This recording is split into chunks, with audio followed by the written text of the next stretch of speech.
The morning sun cast long shadows across Copper Creek's main street, painting the dusty ground in shades of amber and gold.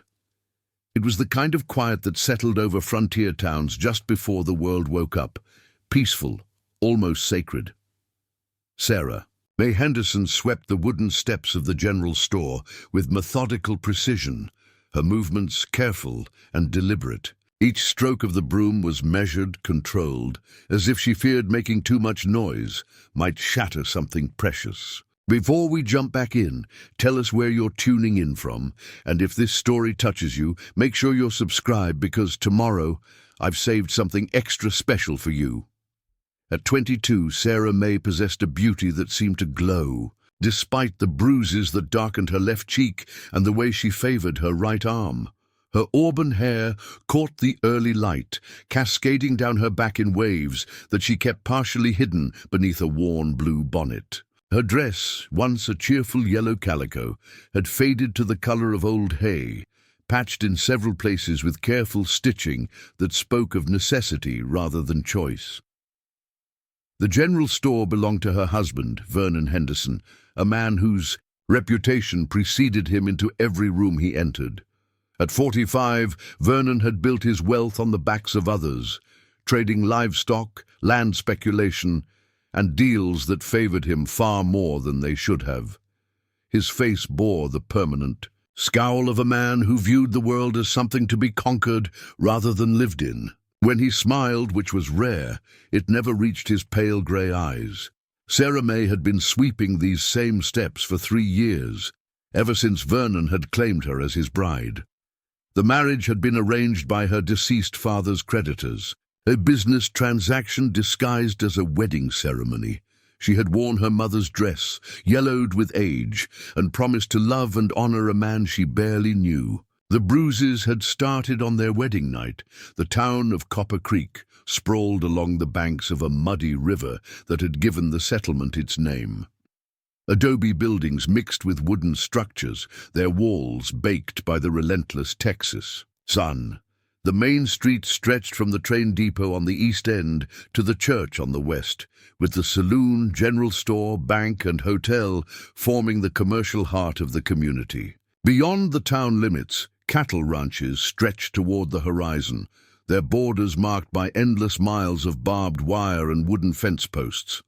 Most folks in Copper Creek knew about Sarah May's situation, but speaking of it aloud was another matter entirely. Vernon Henderson controlled too much of the town's commerce for anyone to risk his wrath.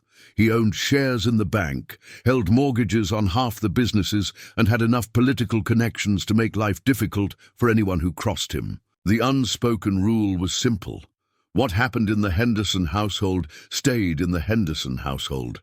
This morning felt different, though Sarah May couldn't quite name why. The air carried a tension that made her skin prickle, and the usual sounds of the waking town seemed muffled, distant. She paused in her sweeping to watch a lone rider approach from the south, his silhouette dark against the brightening sky. Something about the way he sat his horse, straight-backed and alert, caught her attention. Inside the store, Vernon was already conducting business with Marcus Dalton, a cattle buyer from San Antonio. Their voices carried through the thin walls, Vernon's booming and confident, Dalton's more measured and calculating. Sarah May had learned to read the rhythm of her husband's conversations, to gauge his mood by the cadence of his words. This morning, excitement colored his tone, the kind of excitement that usually meant profit at someone else's expense. "The auction's set for tomorrow," Vernon was saying. "Everything must go. I'm liquidating my assets and moving operations to California." Sarah May's broom stilled in her hands, liquidating assets. The phrase sent ice through her veins because she knew, with the certainty that came from 3 years of degradation, that Vernon considered her an asset. She pressed closer to the window, straining to hear more. "The livestock will bring top dollar," Dalton replied. "Market's been strong lately. What about the other items?" "All of it," Vernon said, and Sarah May could hear the satisfaction in his voice. "The furniture, the building, the land, and anything else that might interest. discerning buyers. The way he said anything else made Sarah May's stomach clench. She had heard whispers about auctions in other towns, places where men with more money than morals gathered to purchase things that weren't supposed to be for sale. The thought had always seemed too horrible to be real, but now, listening to her husband's voice, she began to understand that Vernon Henderson was capable of almost anything. The rider she had noticed earlier was closer now, and she could see him more clearly. He rode a magnificent black stallion that moved with the fluid grace of an animal bred for both speed and endurance. The man himself was tall and lean, wearing a dark hat pulled low over his face. His clothes were well made but practical.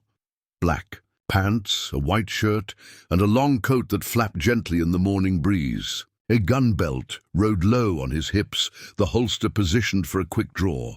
Something about him seemed familiar, though Sarah May was certain she had never seen him before. Perhaps it was the way he carried himself, with the quiet confidence of a man who had faced danger and emerged victorious. Or maybe it was the careful way he observed everything around him, his head turning slightly as he noted the positions of buildings, the faces of early morning pedestrians, the general layout of the town. As the rider passed the general store, his gaze met Sarah May's through the window. For just a moment their eyes locked, and she felt a jolt of recognition that had nothing to do with memory and everything to do with understanding.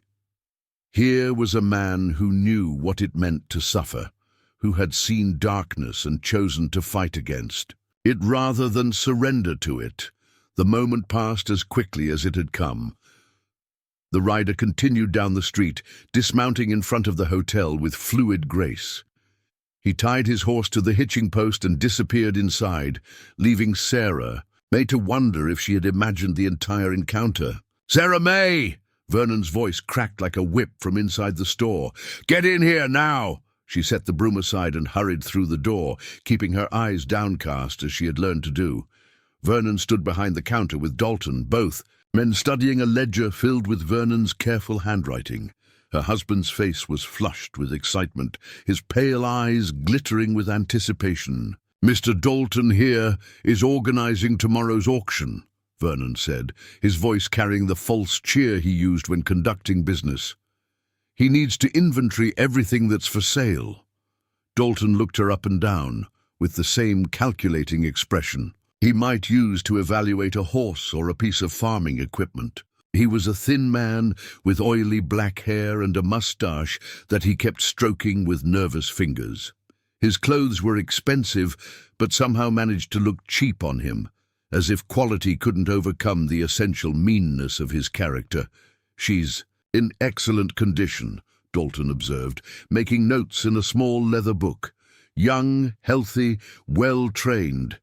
She should bring a premium price." Sarah May felt the blood drain from her face. The words hit her like physical blows, each one confirming her worst fears. Vernon was actually going to sell her, not just her possessions or her labor, but her very person, as if she were no different from a cow or a piece of furniture. "Please," she whispered, the word escaping before she could stop it. "Vernon, please don't do this." Her husband's face darkened instantly. His hand moved faster than thought, catching her across the cheek with enough force to send her stumbling backward. The crack of flesh against flesh echoed through the store like a gunshot. "You don't speak unless spoken to," Vernon snarled. "And you certainly don't question my business decisions. You're my property, Sarah May, bought and paid for. I can do whatever I damn well please with you." Dalton watched the exchange with obvious approval. "Good discipline," he commented. "The buyers appreciate that. Shows she's been properly broken in." The casual cruelty of the phrase made Sarah May's knees buckle. She caught herself against a display case filled with penny candy, the bright colors blurring through her tears. This couldn't be happening. Not in America, not in 1887, not in a civilized town with churches and schools and decent people. But even as she thought it, she knew how naive such hopes were. The frontier was a place where money talked louder than morality, where a woman without protection was vulnerable to any man with enough wealth to claim her. The law existed, but it was written by men like Vernon Henderson and enforced by men who owed him favors. "The auction starts at noon," Dalton continued, still making notes. "I'll need her cleaned up and presentable. A nice dress, maybe some rouge to cover those bruises. First impressions matter in this business." Vernon nodded eagerly. "Whatever you think is best. I want top dollar for her." "Oh, you'll get it," Dalton assured him. "I've got buyers coming from as far away as New Orleans and San Francisco, men with very specific tastes and very deep pockets. She'll go to someone who can appreciate her qualities." The way he said it made Sarah May's skin crawl. She wanted to run, to scream, to fight back against the nightmare that was unfolding around her. But 3 years of marriage to Vernon Henderson had taught her the futility of resistance. He was stronger than her, richer than her, and connected to every source of power in Copper Creek. Fighting would only make her suffering worse. "I'll have my wife prepare her," Vernon said, as if Sarah May weren't standing right there. "Clean clothes, proper grooming, she'll be ready." "Excellent." Dalton snapped his book shut and tucked it into his coat pocket. "I'll be back this evening to make final arrangements. The buyers will want to inspect the merchandise before the bidding starts." Preparing and narrating this story took us a lot of time, so if you are enjoying it, subscribe to our channel. It means a lot to us. Now back to the story. "I don't want a new provider," Sarah May said quietly. "I want my freedom." The words were out before she could stop them, and she immediately regretted speaking. Vernon's face twisted with rage, and his hand shot out to grab her by the throat. His fingers pressed into her windpipe, cutting off her air and forcing her up onto her toes. "Freedom?" He spat the word like a curse. "You think you deserve freedom? You're nothing, Sarah May. Less than nothing. You're a debt that was paid, a problem that was solved. The only value you have is what someone is willing to pay for you."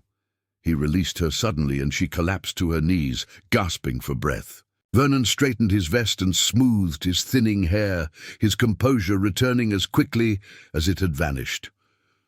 "Clean yourself up," he ordered. "Mrs. Dalton will be here this evening to prepare you for tomorrow." "And Sarah May?" He waited until she looked up at him. "Don't even think about running. I've got men watching every road out of town. If you try to leave, I'll make sure your new owner knows you're in trouble. And trust me, you don't want that kind of reputation." With that threat hanging in the air, Vernon left the store, probably heading to the saloon to celebrate his upcoming windfall. Sarah May remained on her knees among the scattered penny candy, her throat aching and her heart breaking. Outside, the morning had grown bright and warm, and the town of Copper Creek was fully awake now. Wagons rumbled down the main street, carrying supplies and people going about their daily business. Children played in the dusty lots between buildings, their laughter carrying on the breeze. Life continued its normal rhythm, completely oblivious to the fact that one of its own was about to be sold like livestock. Sarah May slowly got to her feet and began picking up the scattered candy. Her movements were automatic, mechanical, as her mind struggled to process what was happening to her. Tomorrow she would stand on an auction block while strange men examined her like a piece of property. Someone would pay money for her, and she would be led away to a new form of slavery, probably even worse than what she had endured with Vernon. The front door chimed as someone entered the store. Sarah May looked up, expecting to see a customer, but instead found herself face with the mysterious rider she had noticed earlier. Up close, he was even more imposing, tall and broad-shouldered, with weathered hands that spoke of hard work and harder living. His eyes were a startling blue, the color of a summer sky just before a storm. "Ma'am," he said, touching the brim of his hat. His voice was deep and quiet, with a slight drawl that suggested origins further south. "I'm looking to buy some supplies." Of course, Sarah May managed, trying to compose herself despite her swollen cheek and the tears that still threatened to fall. "What can I help you find?" He moved through the store with the same careful observation she had noticed from the window, his eyes taking in every detail. When he spoke, it was to request simple things: coffee, hardtack, ammunition for a Winchester rifle. But Sarah May had the distinct impression that he was studying more than just the merchandise. "You all right, ma'am?" he asked quietly as she gathered his purchases. "That's a nasty bruise you've got there." The unexpected kindness in his voice nearly undid her completely. When was the last time someone had shown her genuine concern? When had anyone cared about her pain or asked about her welfare? "I'm fine," she lied, the automatic response that had kept her alive for 3 years, just clumsy. He studied her face for a long moment, and she had the unsettling feeling that he could see right through her carefully constructed facade. There was something in his expression, a recognition, perhaps, of one wounded soul acknowledging another. "Name's Jake Morrison," he said finally. "I'll be staying in town for a few days. If you ever need anything at all, you can find me at the hotel." The offer was simple, but the way he said it carried weight. This was not idle politeness or empty courtesy. Jake Morrison was telling her that she had an ally, someone who would help if she asked. The knowledge was both comforting and terrifying, because it suggested possibilities she didn't dare consider. "Thank you," she whispered. "That's very kind." He paid for his supplies and tipped his hat again before heading for the door.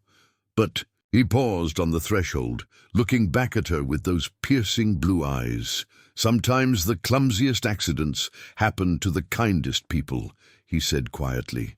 "But accidents have a way of stopping when someone decides to put an end to them."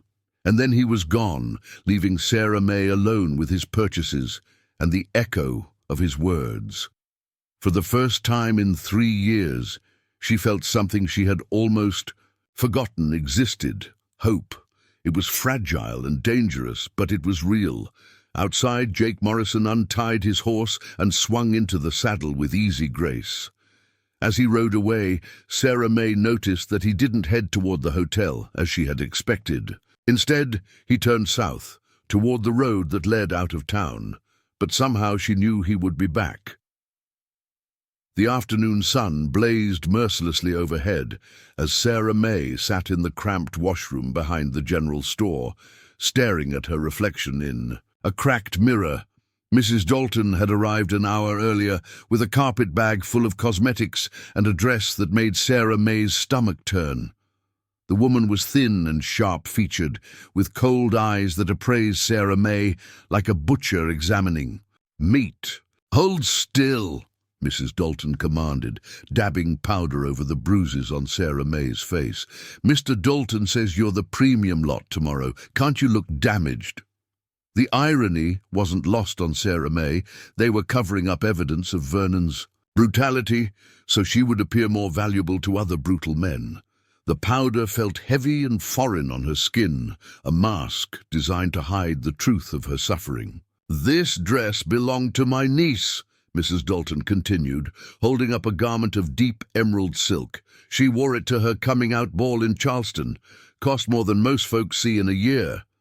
The dress was beautiful, Sarah May had to admit, with intricate beadwork along the bodice and delicate lace trim, but wearing it felt like donning her own burial shroud. Every stitch represented another step toward a fate she couldn't bear to imagine. "Why are you doing this?" Sarah May asked quietly. "How can you help sell another woman?"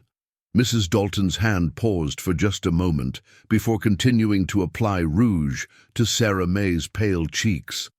"Sugar, you don't understand the world yet. Women, like us, we do what we must to survive. Your husband owns you legal and proper. At least this way, you'll end up with someone who can afford to treat you well." "Treat me well?" Sarah May's voice cracked. "I'm being sold like cattle." "Better than being turned out with nothing," Mrs. Dalton replied sharply. You think you'd last a week on your own out here? The frontier doesn't coddle romantic notions about independence. While Mrs. Dalton worked, Sarah May's mind wandered to her life before Vernon. She had grown up on a small farm outside Austin, the daughter of a man who struggled to make ends meet raising cotton and corn. Her mother had died when Sarah May was 15, leaving behind a collection of pressed flowers, a few pieces of jewelry, and a daughter who dreamed of seeing the world beyond the farm's boundaries. Her father, William Carson, had been a gentleman but a poor businessman. The debts had mounted like storm clouds, money owed to the bank, to suppliers, to neighbors who had helped during bad seasons. When he died suddenly of a heart attack, Sarah May had discovered that the farm was mortgaged beyond its value, and creditors were circling like vultures. Vernon Henderson had appeared like a solution to prayers she hadn't known how to pray. He was wealthy, established, and willing to assume her father's debts in exchange for her hand in marriage. At 19, with no family and no prospects, Sarah May had seen no other choice. The wedding had been hastily arranged, with Vernon providing the dress, the flowers, even the preacher. The first night of their marriage had shattered any illusions she might have harbored about her new life. Vernon's idea of husbandly rights involved pain, humiliation, and the clear understanding that she existed solely for his pleasure and convenience. When she had tried to resist, he had backhanded her so hard she had seen stars. "You belong to me now," he had said, standing over her as she bled from her split lip. "Your daddy's debts bought you fair and square. The sooner you accept that, the easier this will be." 3 years had passed since that night, and Vernon's cruelty had only grown more refined.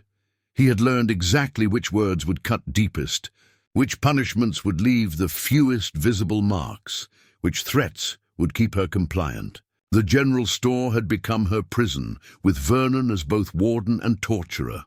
"There," Mrs. Dalton announced, stepping back to examine her handiwork. "You look like a proper lady now." Sarah May stared at her reflection and saw a stranger. The powder had hidden her bruises. The rouge had brought color to her cheeks, and her hair had been arranged in an elaborate style that made her look older, more sophisticated. The emerald dress fit perfectly, emphasizing curves that Vernon had often criticized as too slight. "The buyers will be here within the hour for the inspection," Mrs. Dalton continued, packing her cosmetics away. "Remember to keep your eyes downcast, and speak only when spoken to. And for heaven's sake, don't cry. Nothing ruins a sale faster than tears." After Mrs. Dalton left, Sarah May remained in the washroom, unable to bring herself to face what was coming.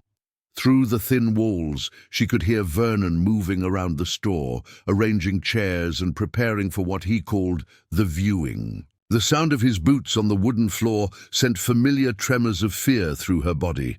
A gentle knock on the door made her jump. "Sarah May?" Vernon's voice was deceptively pleasant. "Time to come out, darling. Our guests will be arriving soon." She opened the door to find Vernon dressed in his finest suit, his thinning hair slicked back with pomade. He looked her up and down with obvious satisfaction, nodding his approval like a horse breeder admiring prize stock. "Perfect," he said. "You look exactly like what you are, a valuable investment. Now let me remind you of the rules. You will stand where I tell you to stand. You will turn when instructed. You will answer questions honestly and completely. And you will remember that your behavior reflects on my reputation as a businessman." "Vernon, please," Sarah May whispered. "It's not too late to stop this. We could try again, work things out between us." His face hardened instantly.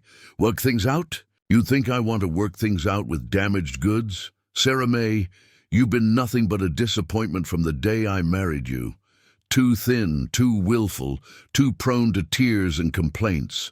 At least this way, I'll recoup some of my investment." The casual cruelty of his words hit her like physical blows. In Vernon's mind, she truly was nothing more than a business asset that had failed to perform as expected. The realization that she had never been anything else to him, not a wife, not a companion, barely even a human being, left her feeling hollow inside. The front door chimed, and Vernon's demeanor shifted to that of a gracious host. "Ah, gentlemen, welcome to Copper Creek. I trust your journey wasn't too taxing." Sarah May heard multiple voices responding, older men by the sound of them, with accents that suggested origins from various parts of the country. One spoke with the cultured tones of the East Coast, another with the drawl of the Deep South. A third had the clipped consonants of a European immigrant. "Bring her out," Vernon called. "Let's begin the inspection." Sarah May's legs felt like water as she walked into the main room of the store. 5 men stood in a semicircle, all well-dressed and prosperous-looking, their eyes fixed on her immediately, studying her with the detached interest of livestock. Buyers at a cattle auction. The eldest of the group, a silver-haired man in an expensive grey suit, stepped forward first. "May I?" he asked Vernon, who nodded enthusiastically. The man walked slowly around Sarah May, examining her from every angle. His gaze was clinical, professional, and somehow more degrading than outright leering would have been.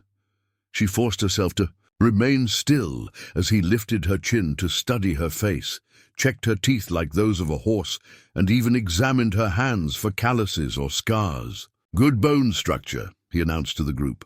"Clear skin under the cosmetics, appears healthy and well-nourished." "What's her age?" 22, Vernon replied promptly. "Prime years, as you can see. Education, basic schooling, can read and write, handle household accounts. Very obedient once properly trained." Sarah May felt bile rise in her throat as Vernon recited her qualifications like a list of features on a piece of machinery. The other men took their turns examining her, each one making comments and asking questions as if she weren't standing. "Right there. Has she borne children?" asked the man with the southern accent. "Not yet," Vernon admitted, "but she's certainly capable. Good breeding hips." "Any medical issues? Consumption, female troubles, nervous conditions?" "Clean bill of health from the local doctor just last month." The questions continued for what felt like hours, but was probably only 20 minutes. They asked about her domestic skills, her temperament, her experience, in ways that made her face burn with shame. Vernon answered each inquiry with the enthusiasm of a salesman closing a deal. Finally, the silver-haired man stepped back and nodded to his companions. "Gentlemen, shall we discuss terms?" They moved to the far corner of the store, speaking in low voices, while Sarah May remained standing in the center of the room like a piece of furniture waiting to be claimed. She caught fragments of their conversation, mentions of starting bids, transportation arrangements, and delivery conditions. The front door chimed again, and Sarah May looked up to see Jake Morrison entering the store. He took in the scene with those sharp blue eyes, his expression growing darker as he realized what was happening. For a moment their gazes met across the room, and she saw something flicker in his face, anger, determination, and something else she couldn't quite identify. "Excuse me," Jake said, his voice cutting through the buyer's murmured conversation. "I was hoping to purchase some additional supplies." Vernon looked annoyed at the interruption. "We're closed for a private matter, Mr. Morrison." Jake Morrison. He touched the brim of his hat politely. "I'll only need a moment, I'm afraid." "That's impossible. Perhaps you could return tomorrow afternoon." Jake's eyes found Sarah May again, and this time she saw the message in them clearly. He was telling her to be ready, to watch for an opportunity. The knowledge both terrified and thrilled her. "Of course," Jake said pleasantly. "I apologize for the intrusion." As he turned to leave, one of the buyers, a heavy-set man with gold teeth, called out to him. "You there, Cowboy? You know this merchandise?" Jake stopped, his hand resting casually on his gun belt. "I beg your pardon?" "The woman. You from around here? Can you vouch for her quality?" The silence that followed was electric with tension. Sarah May held her breath, wondering what Jake would say, what he could say that wouldn't make her situation worse. "I know she deserves better than this," Jake said quietly. The words hung in the air like a challenge. Vernon's face flushed red, and the buyers exchanged glances that ranged from amused to annoyed. "Better than what?" Vernon demanded. "A legitimate business transaction between consenting parties." Consenting. Jake's voice was deceptively mild. "That's an interesting choice of words." "I don't appreciate your tone, Mr. Morrison," Vernon said, stepping forward aggressively.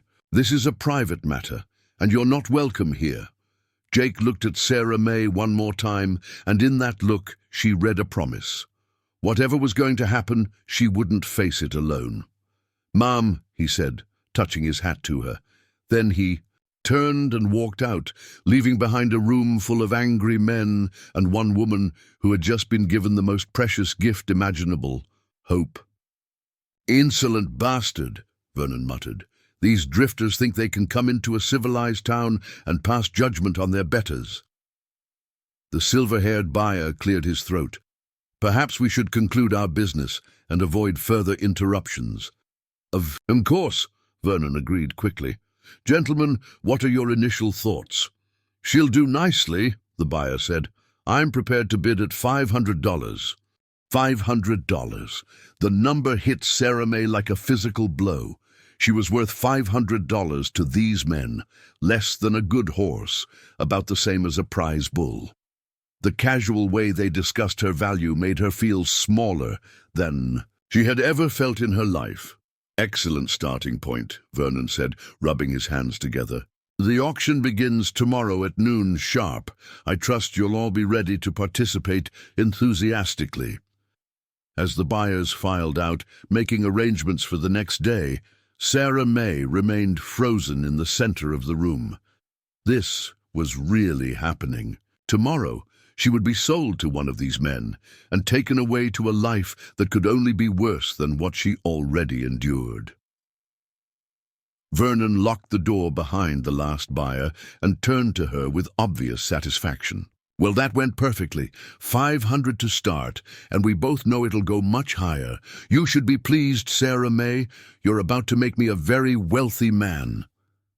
"What about after?" she asked desperately. "What happens to me after you get—" "Your money?" Vernon shrugged. "That's not my concern anymore. You'll belong to whoever buys you. They can do whatever they please with their property." The finality in his voice broke something inside her. All the fear, all the years of submission and silent suffering crystallized into a moment of pure rage. Without thinking, she slapped him as hard as she could across his smug face. The crack of her palm against his cheek echoed through the store like a gunshot. Vernon's head snapped to the side, and when he turned back to face her, his eyes were filled with a fury that made her blood freeze. "You ungrateful little bitch," he snarled, grabbing her by the throat. "I should have done this years ago." His hands tightened around her windpipe, cutting off her air. Sarah May clawed at his fingers, desperate to breathe, but Vernon was much stronger than her. Black spots began to dance at the edges of her vision as consciousness started to slip away. Then, suddenly, the pressure was gone. Sarah May collapsed to her knees, gasping and coughing, as Vernon was yanked backward by a force she couldn't see. Through her watery eyes, she watched in amazement as Jake Morrison held her husband against the wall, one hand pressed to Vernon's throat and the other resting on his gun. "Ye thought I heard raised voices," Jake said conversationally. "Everything all right in here?" "How did you get in?" Vernon wheezed. "The door was locked." "Locks are funny things," Jake replied. "Sometimes they just don't work the way they're supposed to. Now I'm going to ask you real polite-like to step away from the lady." "She's my wife," Vernon protested. "I can discipline her however I see fit." "See, that's where you and I disagree," Jake said, his voice growing colder. "I don't think you can. I don't think you should, and I sure as hell don't think you're going to." He released Vernon with a slight push that sent the older man stumbling backward. Vernon straightened his rumpled clothing and tried to reassert his authority.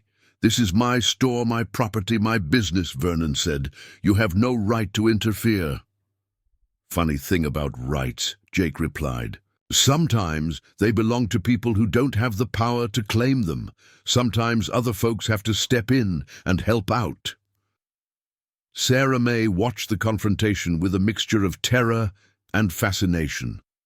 No one had ever stood up to Vernon Henderson before, certainly not for her sake. The sight of her husband backing down from another man was almost surreal. "The law will hear about this," Vernon threatened. "Sheriff Garrett won't stand for vigilante behavior in his town." Jake smiled, but there was no warmth in it. "Sheriff Garrett and I have already had a conversation. Turns out he's very interested in your upcoming auction, especially the parts that might not be entirely legal." Vernon's face went pale. "I don't know what you're implying." "I'm not implying anything," Jake said. "I'm telling you straight out that what you're planning to do tomorrow is wrong. More than wrong. It's evil, and evil has a way of catching up with folks who practice it. You can't stop this," Vernon said, but his voice lacked conviction. "The contracts are signed, the buyers are committed. It's a done deal." "We'll see about that," Jake replied. He turned to Sarah May, who was still kneeling on the floor. "Ma'am, are you hurt?" She shook her head, not trusting her voice. Jake studied her face for a moment, then reached into his coat and pulled out a small Derringer pistol. "Can you use this?" he asked, holding it out to her. Sarah May stared at the weapon in shock. I don't know. It's simple. Point and pull. The trigger, but only if your life depends on it." He pressed the gun into her hands. "Hide it somewhere safe. And remember, you don't have to accept whatever they've planned for you." Vernon sputtered with indignation. "You can't give her a weapon. She's unstable, emotional. She's a human being." Jake cut him off. "Something you seem to have forgotten." With that, he tipped his hat to Sarah May and headed for the door. But he paused on the threshold, looking back at Vernon with eyes like winter ice.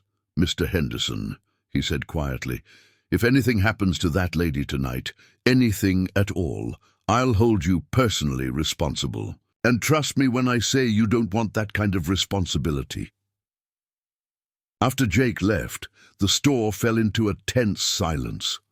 Vernon paced back and forth, muttering under his breath and occasionally shooting venomous glances at Sarah May. She remained on the floor, clutching the Derringer like a lifeline. "This changes nothing," Vernon finally said. "Tomorrow's auction will proceed as planned. That cowboy can't protect you forever." But for the first time in 3 years, Sarah May didn't believe him. Jake Morrison had shown her something she had almost forgotten existed, the possibility that someone might care enough to help. The Derringer was small and cold in her hands, but it represented something much larger, the first real choice she had been given since her father died. As night fell over Copper Creek, Sarah May Henderson sat in her locked room above the general store, staring out at the stars and wondering if tomorrow would bring salvation or something far worse. Either way, she would face it with Jake Morrison's gift hidden beneath her pillow and his words echoing in her mind. "You don't have to accept whatever they've planned for you." For the first time in years, she began to believe that might actually be true.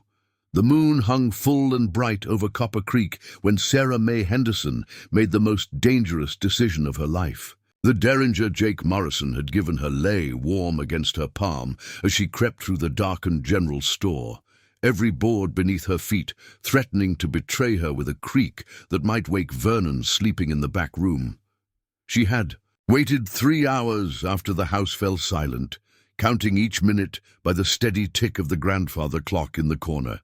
Her heart hammered against her ribs as she gathered the few possessions she could carry: her mother's locket, the small Bible her father had given her for her 16th birthday, and $43 she had saved coin by coin from the occasional tips customers left when Vernon wasn't watching. The emerald dress Mrs. Dalton had forced her to wear lay crumpled on her bedroom floor.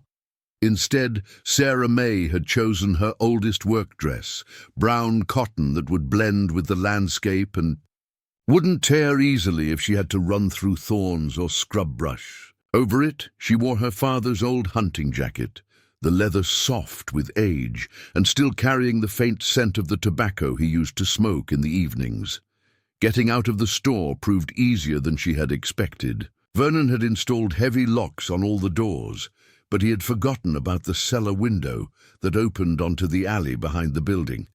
Sarah May had discovered it months ago while taking inventory, noting that the rusted latch barely held. Now, that oversight became her salvation. She squeezed through the narrow opening, scraping her shoulders against the wooden frame and landing hard on the packed earth below. For a moment, she lay still, listening for any sound that might indicate she had been discovered. The town remained quiet, sleeping peacefully under the star-scattered sky. The livery stable stood 2 blocks away, and Sarah May moved through the shadows like a ghost, keeping to the darkest corners and avoiding the main street where the night watchman made his rounds. She knew she couldn't take one of Vernon's horses. That would be theft, and theft was a hanging offense in Texas. But old Pete Garrison, who ran the stable, was known to be sympathetic to folks in desperate situations. She found Pete sleeping in the hayloft, snoring softly with a half-empty bottle of whiskey cradled in his arms. The old man had been kind to her over the years, always touching his hat respectfully when she passed, and never asking uncomfortable questions about her bruises. "Mr. Garrison," she whispered, gently shaking his shoulder. "Mr. Garrison, please, wake up." Pete's eyes opened slowly, focusing with difficulty in the dim light. When he saw Sarah May crouch beside him, he sat up quickly, suddenly alert despite the whiskey on his breath. "Sarah May? What in tarnation are you doing here at this hour?" "I need help," she said simply. "I need a horse. And I need you to forget. You ever saw me tonight?" Pete studied her face in the moonlight streaming through the loft window. He took in her desperate expression, the old jacket that was too big for her frame, and the way she kept glancing toward the door, as if expecting pursuit. "This about that auction Vernon's planning?" he asked quietly. Sarah May nodded, not trusting her voice. "I can't take your horse for nothing," Sarah May protested. "That's stealing." "Ain't stealing if I give her to you," Pete replied. "Besides, Bessie's been nothing but trouble lately. Kicks at the other horses, won't take a saddle proper.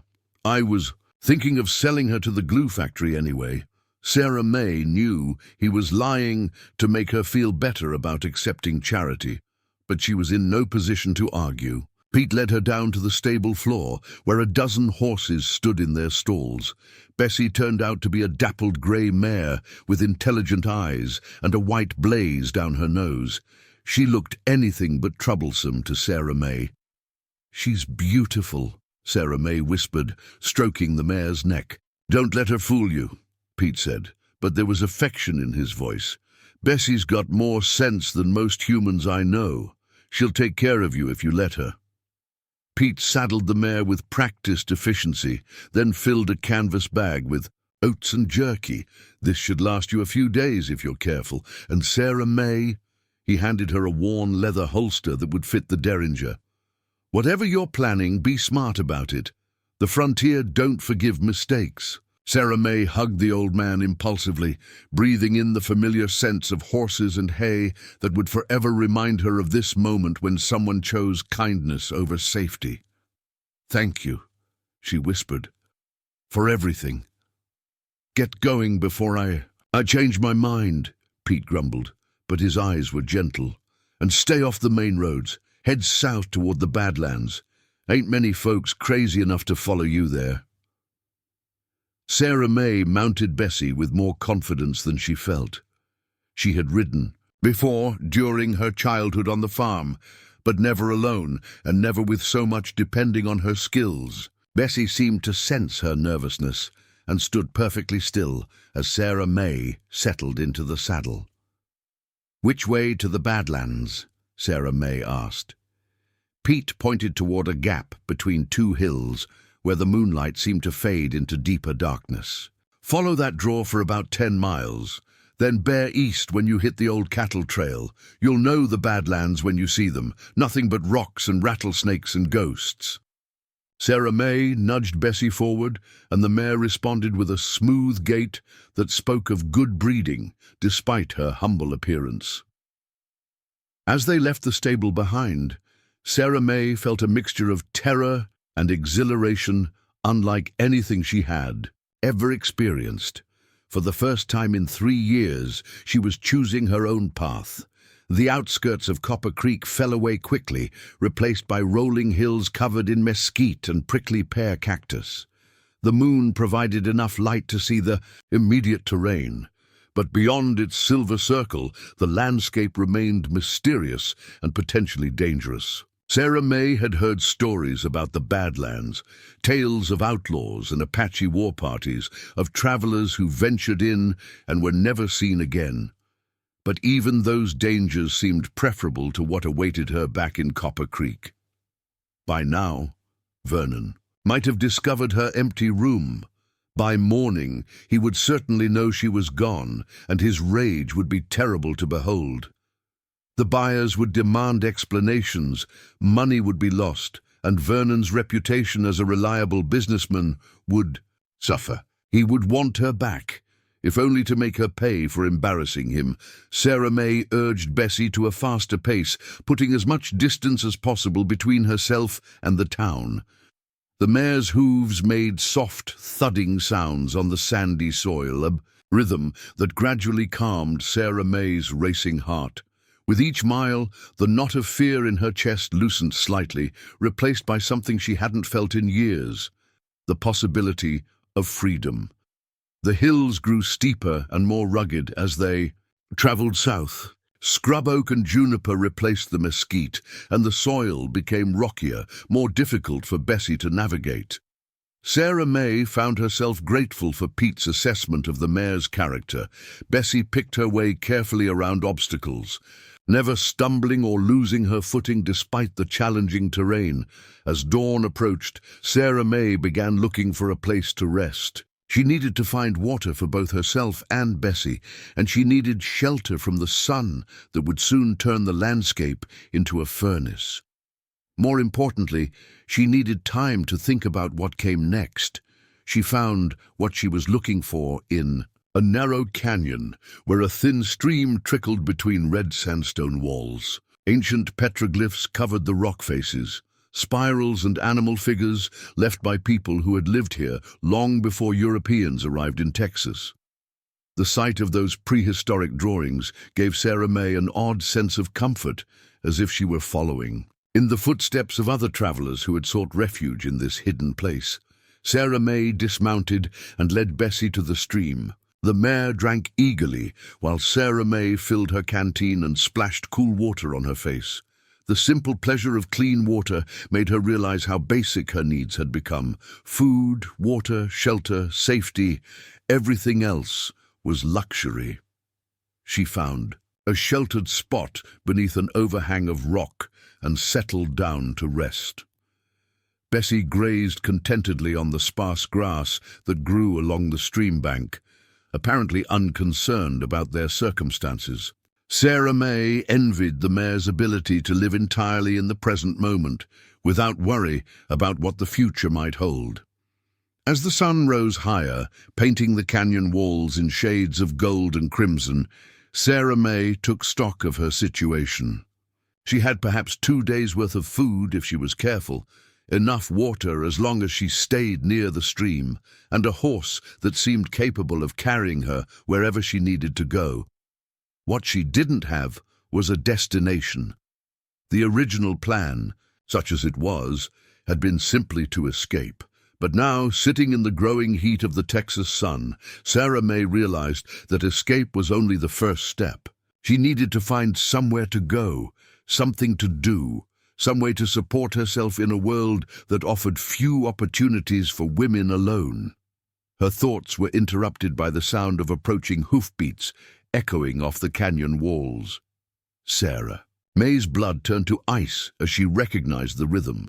Multiple horses moving at a steady pace, their riders clearly following a trail. Vernon had discovered her absence and organized a search party.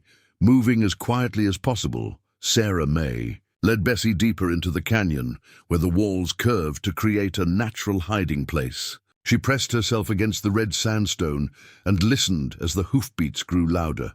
Voices carried on the morning air, men calling to each other, discussing which direction she might have taken. "Tracks head south toward the Badlands," one voice said.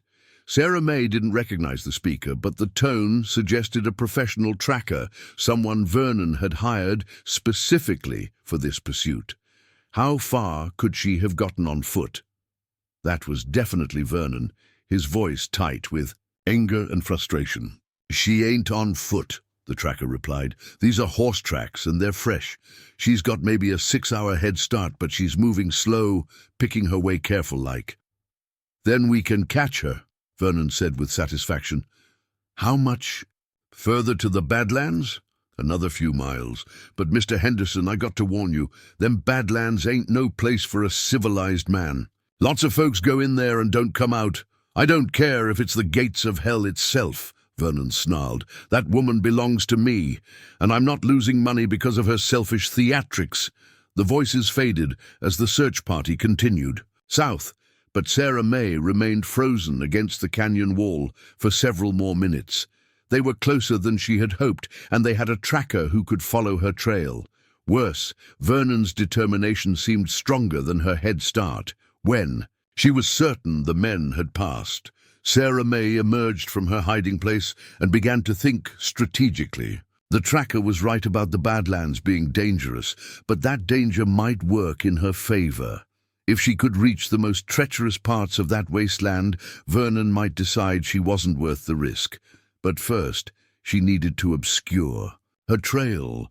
Sarah May remembered stories her father had told about Apache warriors who could disappear without a trace, leaving no sign of their passage. She didn't have their skills, but she could try to use the landscape to her advantage. Leading Bessie carefully, Sarah May backtracked to where the stream emerged from a narrow cleft in the canyon wall. The water here was deeper, flowing over smooth rocks that would show no hoofprints. If she could follow the stream bed for a mile or two, she might be able to break her trail long enough to gain some distance. The going was treacherous, with slippery rocks and sudden deep pools that forced them to detour around obstacles. Bessie proved her worth again, navigating the water with sure-footed confidence and never balking at the difficult footing. Sarah May found herself talking to the mare in soothing whispers, as much to calm her own nerves as to encourage the horse. After what felt like hours, but was probably only one, they emerged from the stream at a place where it flowed over a broad sheet of granite. Sarah May led Bessie across the rock face, hoping their passage would leave no marks, then struck out across a stretch of hard-pan desert where the ground was too hard to hold clear tracks. The landscape here was alien and beautiful, unlike anything Sarah May had seen before. Red mesas rose like ancient fortresses from the desert floor, their tops crowned with strange rock formations that looked like the ruins of impossible cities. Saguaro cacti stood like sentinels, their arms raised toward the merciless sun. The distance, heat shimmers made the horizon dance and waver like a mirage. By midday, the temperature had climbed to levels that made breathing difficult. Sarah May's water was running low, and Bessie was showing signs of distress, despite the mare's incredible endurance. They needed shelter, and they needed it soon. Sarah May spotted what looked like a cave in the base of a nearby mesa and turned Bessie toward it.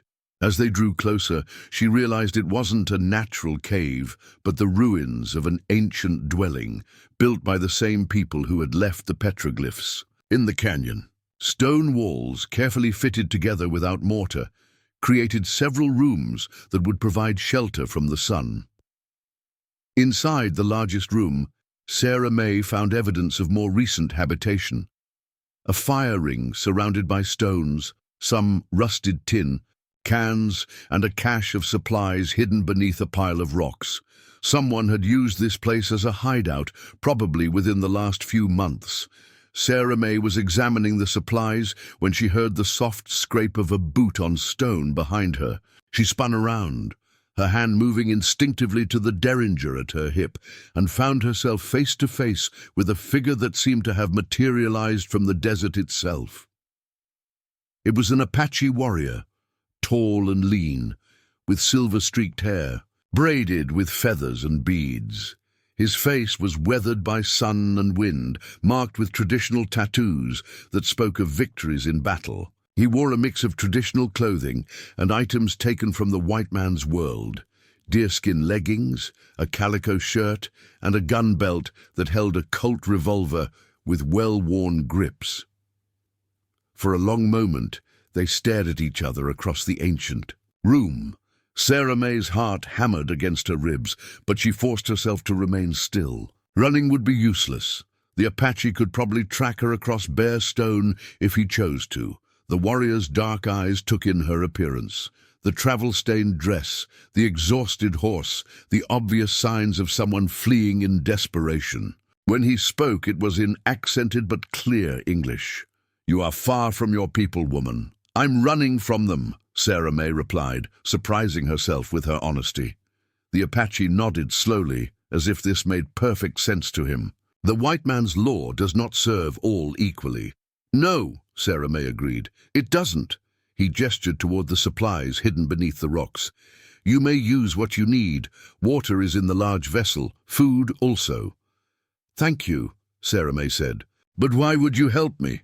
The warrior was quiet for so long that Sarah May thought he might not answer. When he finally spoke, his voice carried the weight of old pain. "My daughter was taken by white men when she was young, sold like cattle, to men who used her badly. She died trying to escape."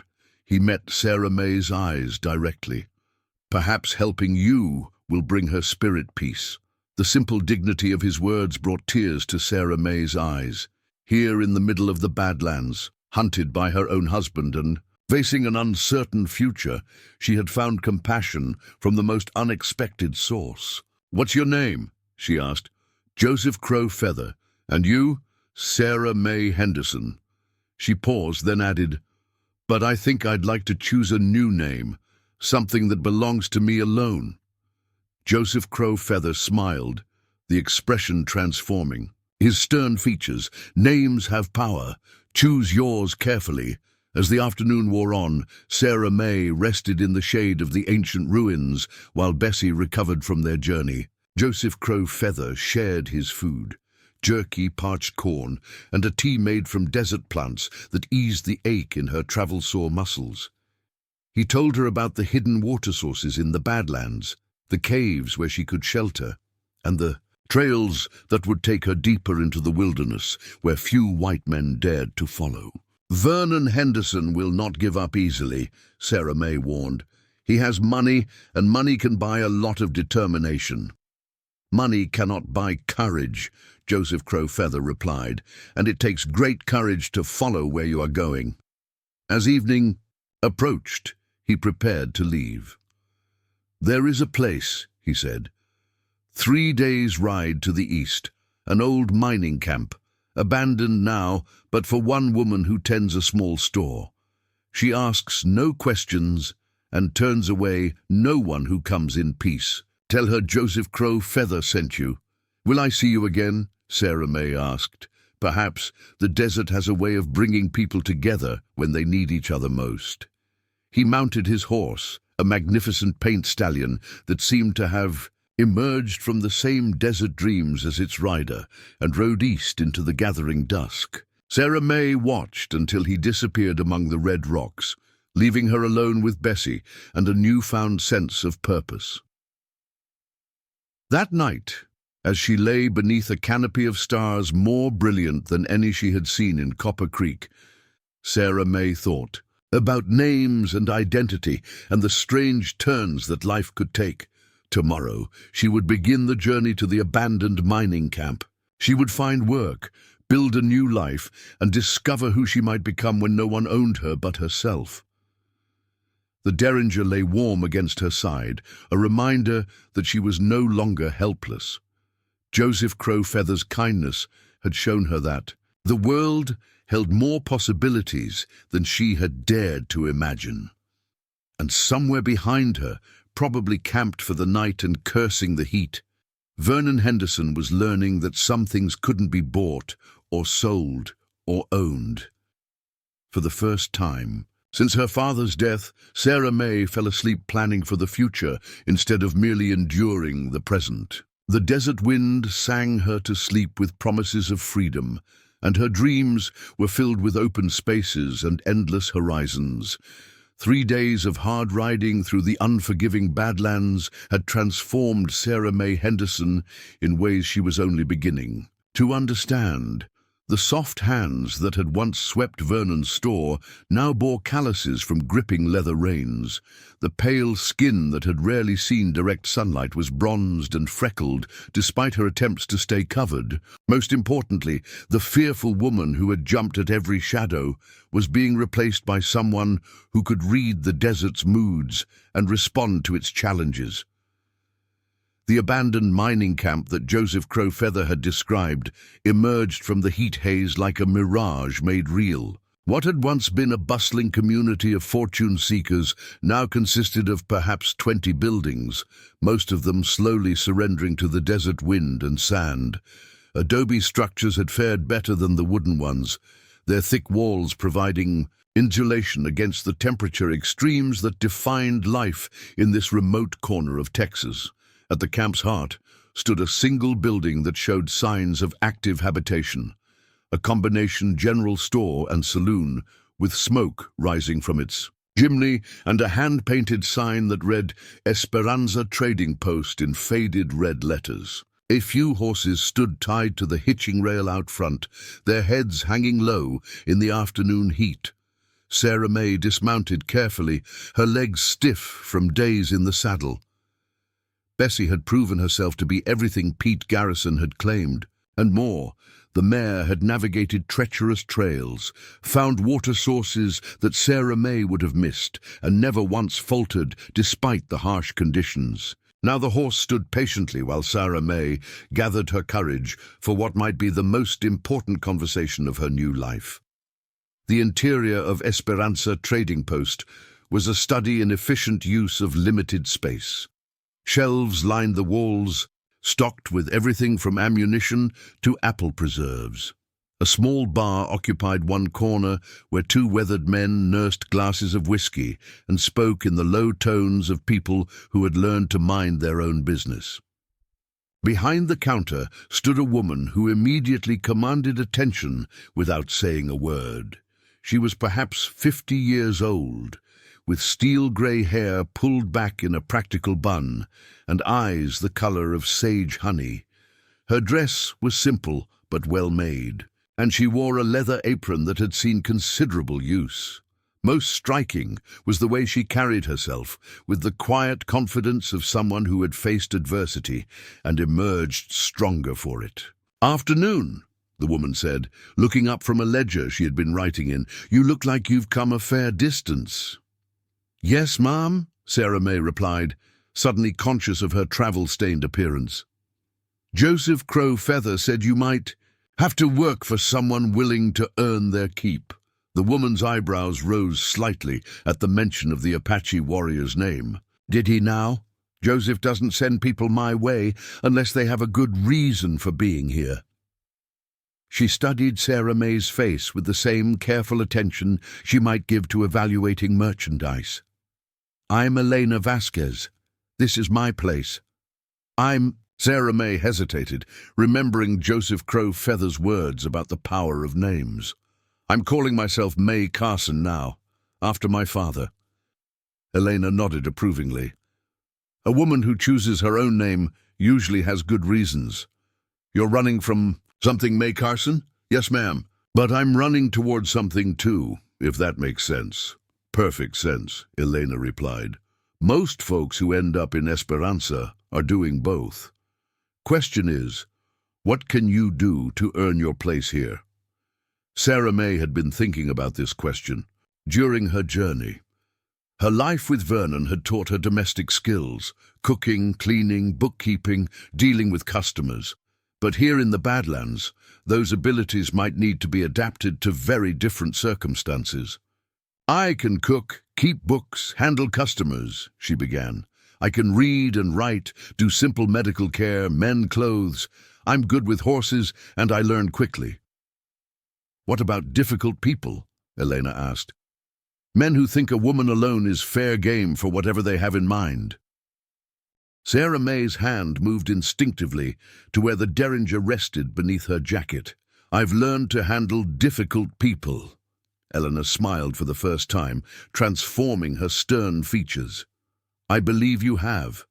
Tell you what, May Carson, you can stay as long as you pull your weight and follow my rules. This place operates on respect and hard work. Everyone who comes here peacefully is welcome, regardless of their past. But anyone who brings trouble gets turned out into the desert to think about their choices. What would you need me to do?"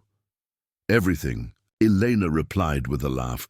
"This operation runs on necessity, not luxury. You'll help with the store, the cooking, the cleaning, whatever needs doing. In return, you get a roof over your head, 3 meals a day, and a chance to figure out what comes next." The arrangement suited Sarah May perfectly. Over the following weeks, she threw herself into the work with an energy born of gratitude and purpose.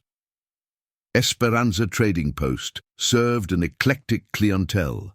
Miners working claims in the surrounding hills, Apache families coming to trade, occasional travelers passing through on their way to somewhere else, and a small community of people who had chosen this remote location for reasons they rarely discussed.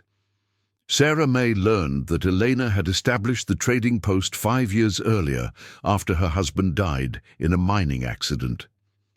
Rather than return to her family in Mexico, she had used their modest savings to buy supplies and create a business that served the scattered population of the Badlands. It was a precarious existence, dependent on trust and mutual cooperation. But it worked because Elena enforced her rules with unwavering fairness. The work was physically demanding but satisfying in ways Sarah May had never experienced. When she swept the floors now, it was because cleanliness made the space more pleasant for everyone, not because someone would beat her if she failed to meet arbitrary standards. When she cooked meals, she could take pride in feeding people who genuinely appreciated her efforts. When she worked with the account books, she was learning skills that might someday allow her to run her own business. Most importantly, she was discovering who she might become when fear no longer shaped every decision. The woman who had trembled at Vernon's voice was being replaced by someone who could negotiate with suspicious miners, tend to injured travelers, and stand her ground when circumstances required it. The first real test of her transformation came on a scorching afternoon in late summer. Sarah May was alone in the store, Elena having ridden out to check on a claim jumper dispute, when 3 men rode up to the hitching post.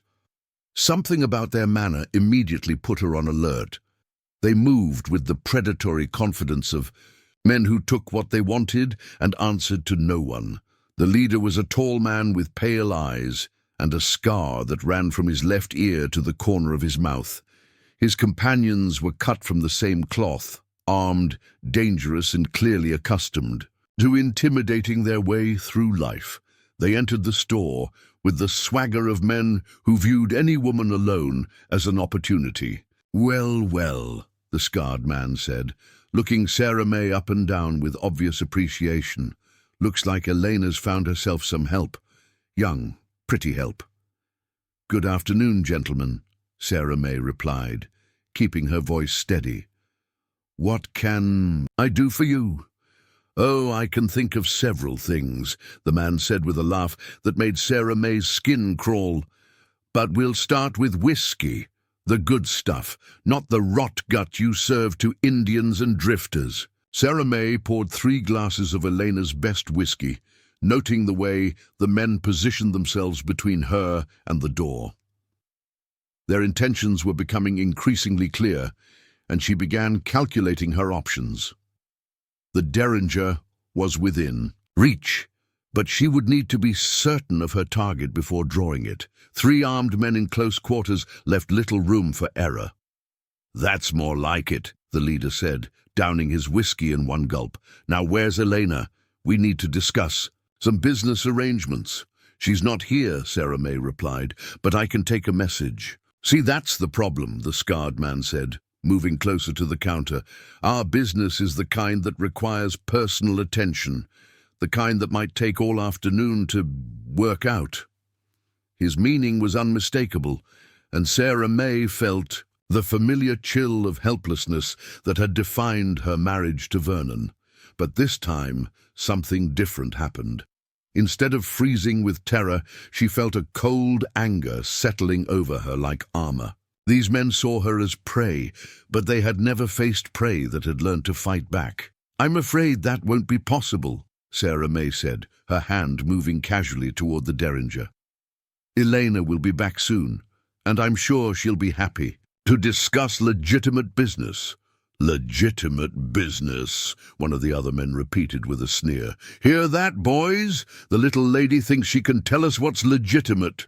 The scarred man leaned across the counter, his whiskey breath hot on Sarah May's face. "Here's what's going to happen, sweetheart.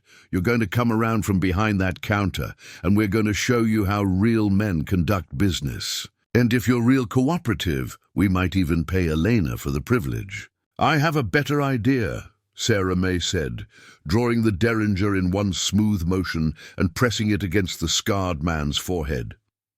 "You're going to finish your drinks, pay what you owe, and ride out of here like gentlemen. And if you ever come back, I'll put a bullet in your brain before you can blink." The store fell silent, except for the tick of the grandfather clock in the corner. The scarred man's eyes went wide with surprise. Clearly, he hadn't expected resistance from what he had assumed was just another helpless woman. His companions reached for their guns, but Sarah May's voice stopped them cold. "I wouldn't," she said without taking her eyes off their leader. "This gun is cocked and my finger's on the trigger. Your friend here dies the instant either of you moves wrong." "You're bluffing," the scarred man said, but uncertainty colored his voice. "Ask yourself if you're willing to bet your life on that." Sarah May replied, "I've got nothing left to lose, which makes me very dangerous."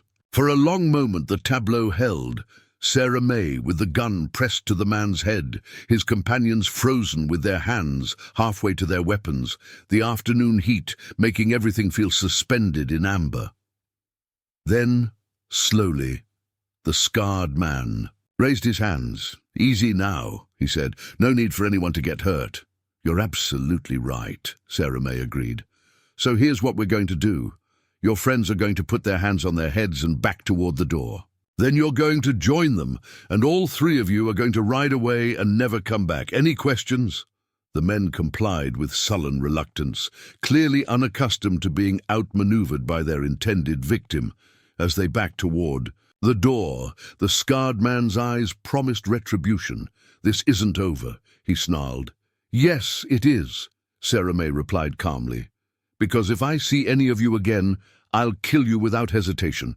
That's not a threat, it's a promise." After they left, Sarah May remained behind the counter for several minutes, the derringer still in her hand, while she listened to the sound of their horses departing. Only when she was certain they were gone did she allow herself to acknowledge what had just happened. She had faced down 3 armed men and emerged victorious. The helpless woman, who had been prepared to accept being sold at auction, was gone forever. Elena returned an hour later to find Sarah May calmly inventorying supplies, as if nothing had happened. When Sarah May related the encounter, Elena listened, without interruption, her expression growing increasingly impressed. "You held a gun on Scar Murphy?" Elena asked when the story was finished. "That man has killed more people than smallpox. Most folks cross the street when they see him coming." "He was just another bully," Sarah May replied. "I've dealt with bullies before." Elena studied her with new respect. I think maybe Joseph Crow Feather sent me exactly what this place needed. Someone who can stand up to trouble instead of running from it. Word of the confrontation spread quickly through the scattered community around Esperanza. Sarah May found herself regarded with a mixture of admiration and awe by people who had lived in fear of men like Scar Murphy. But more importantly, she found herself transformed by the knowledge that she could protect not just herself, but others who might be vulnerable.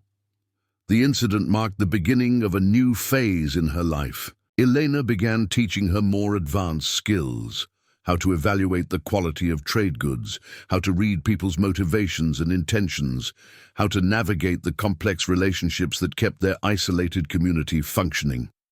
Sarah May absorbed these lessons eagerly, recognizing them as tools that would serve her well in whatever future she chose to build. Autumn brought cooler temperatures and a different clientele to the trading post. Prospectors began arriving with small fortunes in gold dust, looking to trade for supplies before winter made travel impossible. Apache families came down from the mountains to stock up on blankets and preserved foods. Even a few legitimate businessmen arrived, scouting opportunities in the expanding territory. Through it all, Sarah May continued to grow in confidence and capability. She learned to speak basic Apache from Joseph Crow Feather, who visited regularly and seemed pleased with her progress. She mastered the art of evaluating gold dust and silver ore.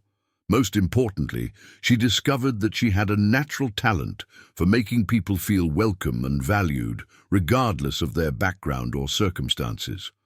One evening, as she and Elena sat on the porch watching the sunset paint the desert in shades of gold and crimson, Elena asked the question that had been hanging unspoken between them.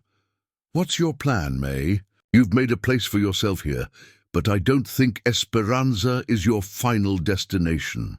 Sarah May considered the question carefully.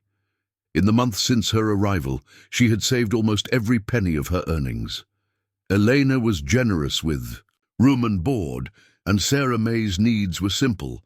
More importantly, she had been learning skills and building confidence that would serve her anywhere. "I've been thinking about that," Sarah May replied. "There are women all over the territory in situations like mine, trapped, helpless, with nowhere to turn. Maybe I could do something about that." "What kind of something?" "A place where they could go. Not charity, but opportunity. A business they could help run, skills they could learn, a chance to become self-sufficient." Sarah May's voice grew stronger as she spoke. "Something like what you've built here, but specifically for women who need a new start." Elena smiled. "That's a big dream, May Carson." "Maybe, but I've learned that big dreams are the only ones worth having." As winter approached, Sarah May continued to refine her plans. She would need more capital than she had saved, and she would need to find the right location, somewhere accessible enough to serve women in need, but remote enough to provide safety from vengeful husbands and unsympathetic authorities. Most importantly, she would need allies who shared her vision and could help make it reality. The answer to her prayers came from an unexpected source. Jake Morrison rode into Esperanza on the first truly cold day of winter, his black coat dusted with snow and his horse steaming in the frigid air. Sarah May looked up from the account books she had been working on and felt her heart skip a beat. "Mr. Morrison," she said, rising from behind the counter, "I wasn't sure I'd ever see you again." Jake removed his hat and smiled, and Sarah May was struck by how much more relaxed he seemed here than he had in Copper Creek. "Miss Carson," he replied, somehow knowing her chosen name without being told. "You're looking well. Esperanza seems to agree with you." "It does," she confirmed. "But what brings you so far from civilization?" "You do," Jake said simply. "I've been hearing stories about a woman who stood up to Scar Murphy and his gang. When I heard the name May Carson, I knew I had to see for myself what you'd made of your freedom." Over dinner, Jake filled in the gaps in Sarah May's knowledge. of what had happened after her escape. Vernon had pursued her for 3 days before his tracker refused to go further into the Badlands. The auction had been cancelled, the buyers had demanded compensation, and Vernon's reputation had suffered irreparable damage. Within a month, he had sold his remaining assets and left Texas, reportedly heading for California, where his past wouldn't follow him. "So you're truly free," Jake concluded. "No husband, no debts, no legal obligations. You can be whoever you choose to be." "I already am," Sarah May replied, "but I want to be more. I want to help other women find the same freedom." Jake listened intently as she outlined her plans for a refuge and training center for women escaping abusive situations.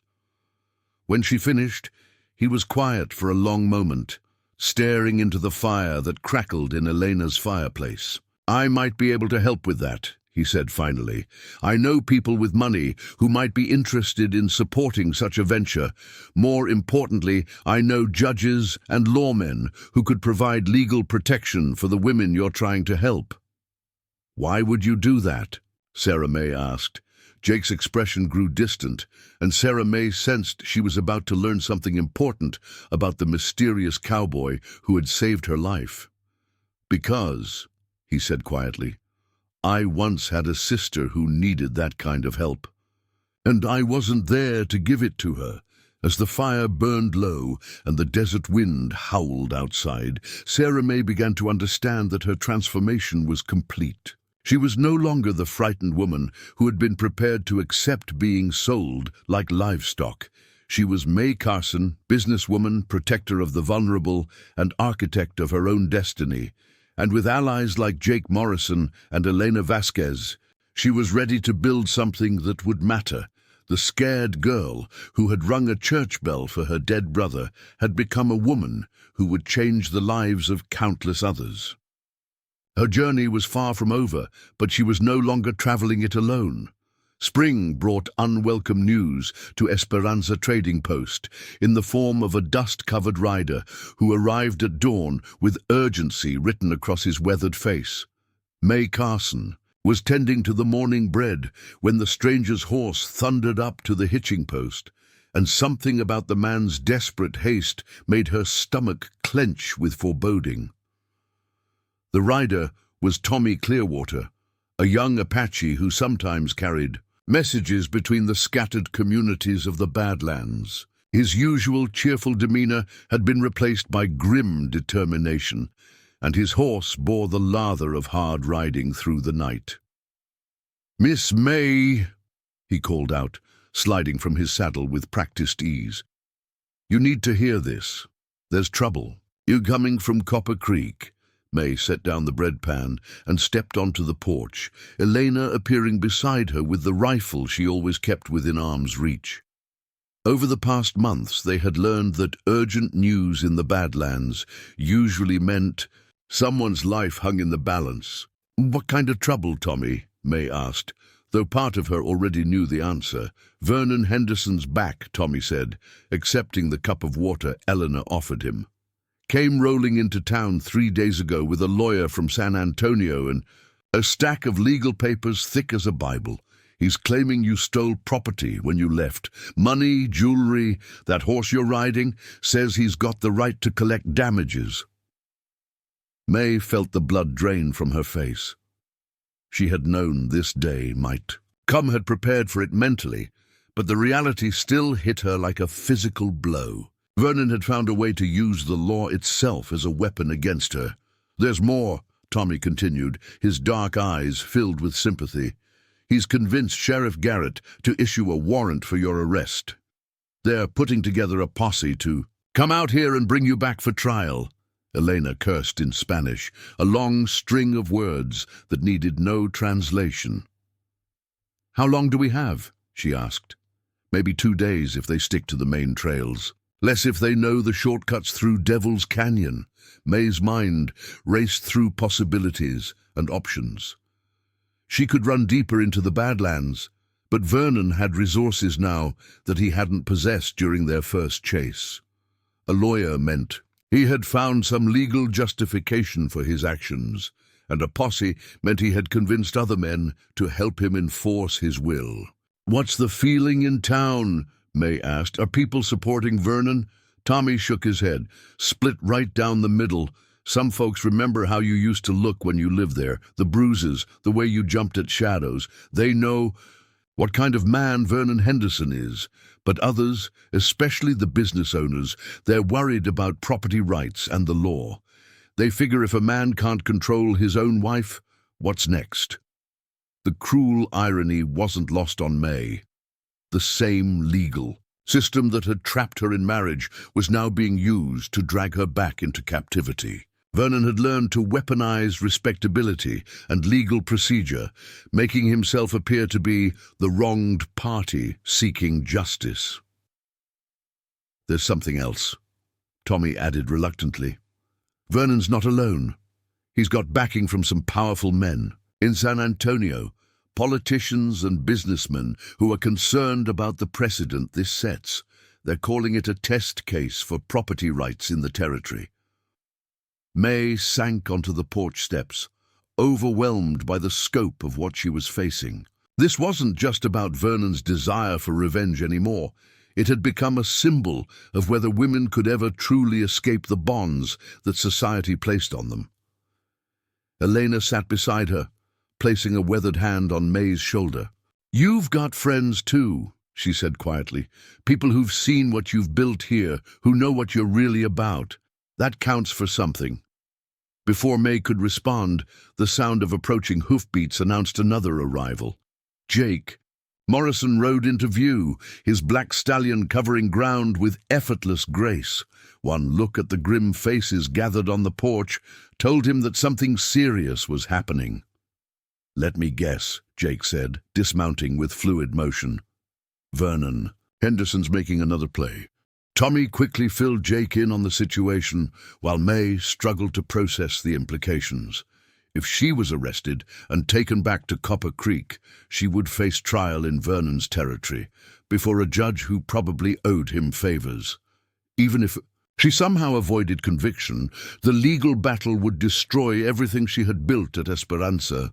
"The warrant's worthless out here," Jake said after hearing the details. "Sheriff Garrett's jurisdiction ends at the county line, and we're well beyond that. But if May ever sets foot back in his territory, she'll be arrested immediately," Elena finished. "And once they have her in custody, Vernon can do whatever he wants under color of law." May stood up abruptly, decision crystallizing in her mind. "Then I'll go back." The three others stared at her as if she had announced her intention to walk naked into a den of rattlesnakes. "May, no," Eleanor said firmly. "That's exactly what Vernon wants. He's counting on you being noble and foolish enough to surrender yourself." "Listen to Elena," Jake added. "This is a trap, pure and simple. Vernon's learned he can't take you by force, so he's trying to manipulate you into giving yourself up." "And what's my alternative?" May demanded, anger flaring in her voice. "Hide in the desert for the rest of my life? Let Vernon turn me into a fugitive and a symbol of lawlessness? If I run from this, it proves everything he's saying about women who try to escape their circumstances." The conversation was interrupted by the arrival of Joseph Crowfeather, who seemed to materialize from the desert heat like a vision. The Apache warrior took in the tense scene with his usual calm assessment before addressing May directly. "The young rider brought word to my people as well," he said. "We know what is happening." "And," May asked, "my warriors remember what white man's law has done to our women and children. We do not think highly of Vernon Henderson's justice." Elena looked up sharply. "Joseph, you can't get involved in this. If the army thinks the Apache are interfering with legal proceedings—" "The army thinks many things," Joseph Crowfeather replied with a slight smile. "Not all of them are worth considering." Jake studied the Apache leader with new interest. "What exactly are you proposing?" "Information," Joseph Crowfeather said. "We know the movements of every man for 50 miles, in any direction. We know when they make camp, how many supplies they carry, which routes they prefer. Knowledge is a weapon that cuts deeper than any blade." May felt a surge of gratitude for the unexpected support, but also a growing weight of responsibility. These people were willing to risk themselves for her cause, and she couldn't bear the thought of them suffering for her troubles. "I won't let any of you be hurt because of me," she said firmly. "This is my fight." "No," Jake replied, his voice carrying an authority that made everyone listen. "This stopped being just your fight the moment Vernon decided to make it about more than personal revenge. He's challenging the idea that people can reinvent themselves out here, that the frontier represents a second chance for folks who need one.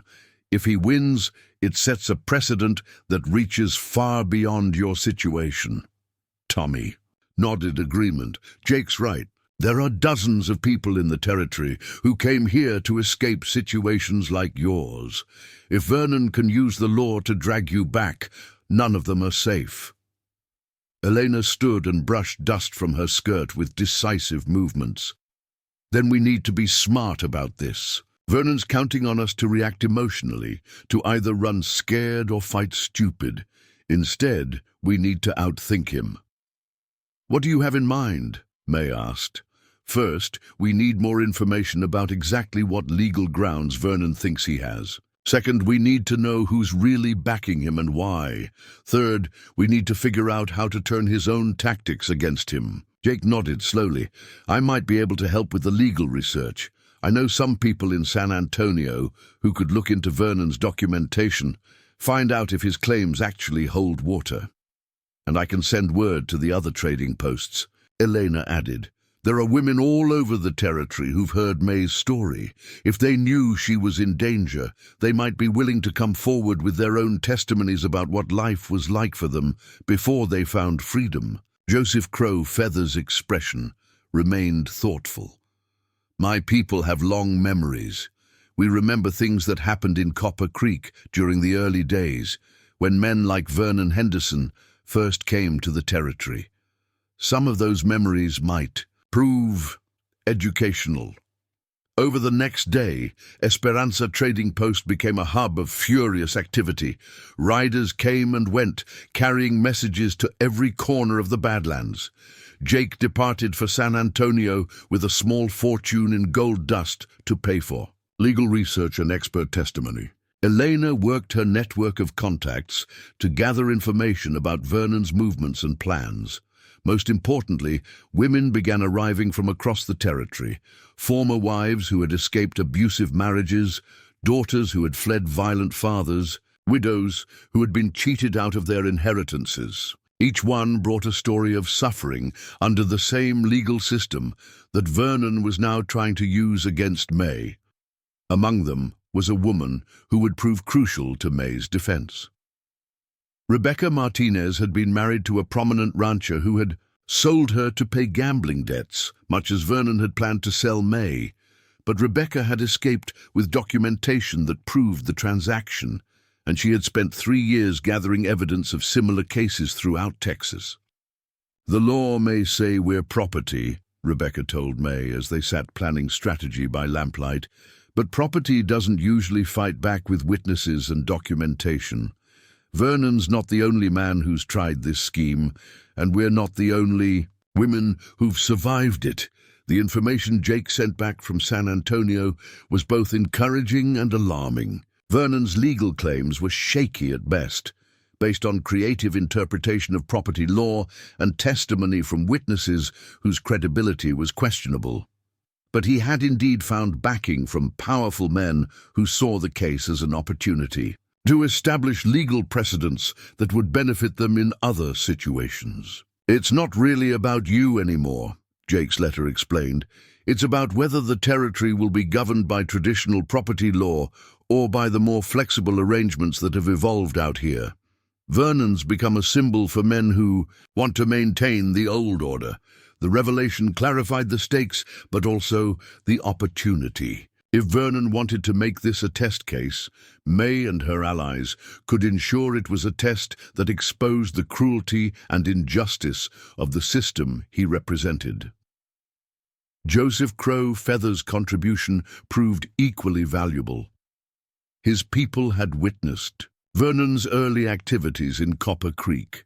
including a pattern of fraudulent land deals and mistreatment of Apache families who had tried to trade peacefully.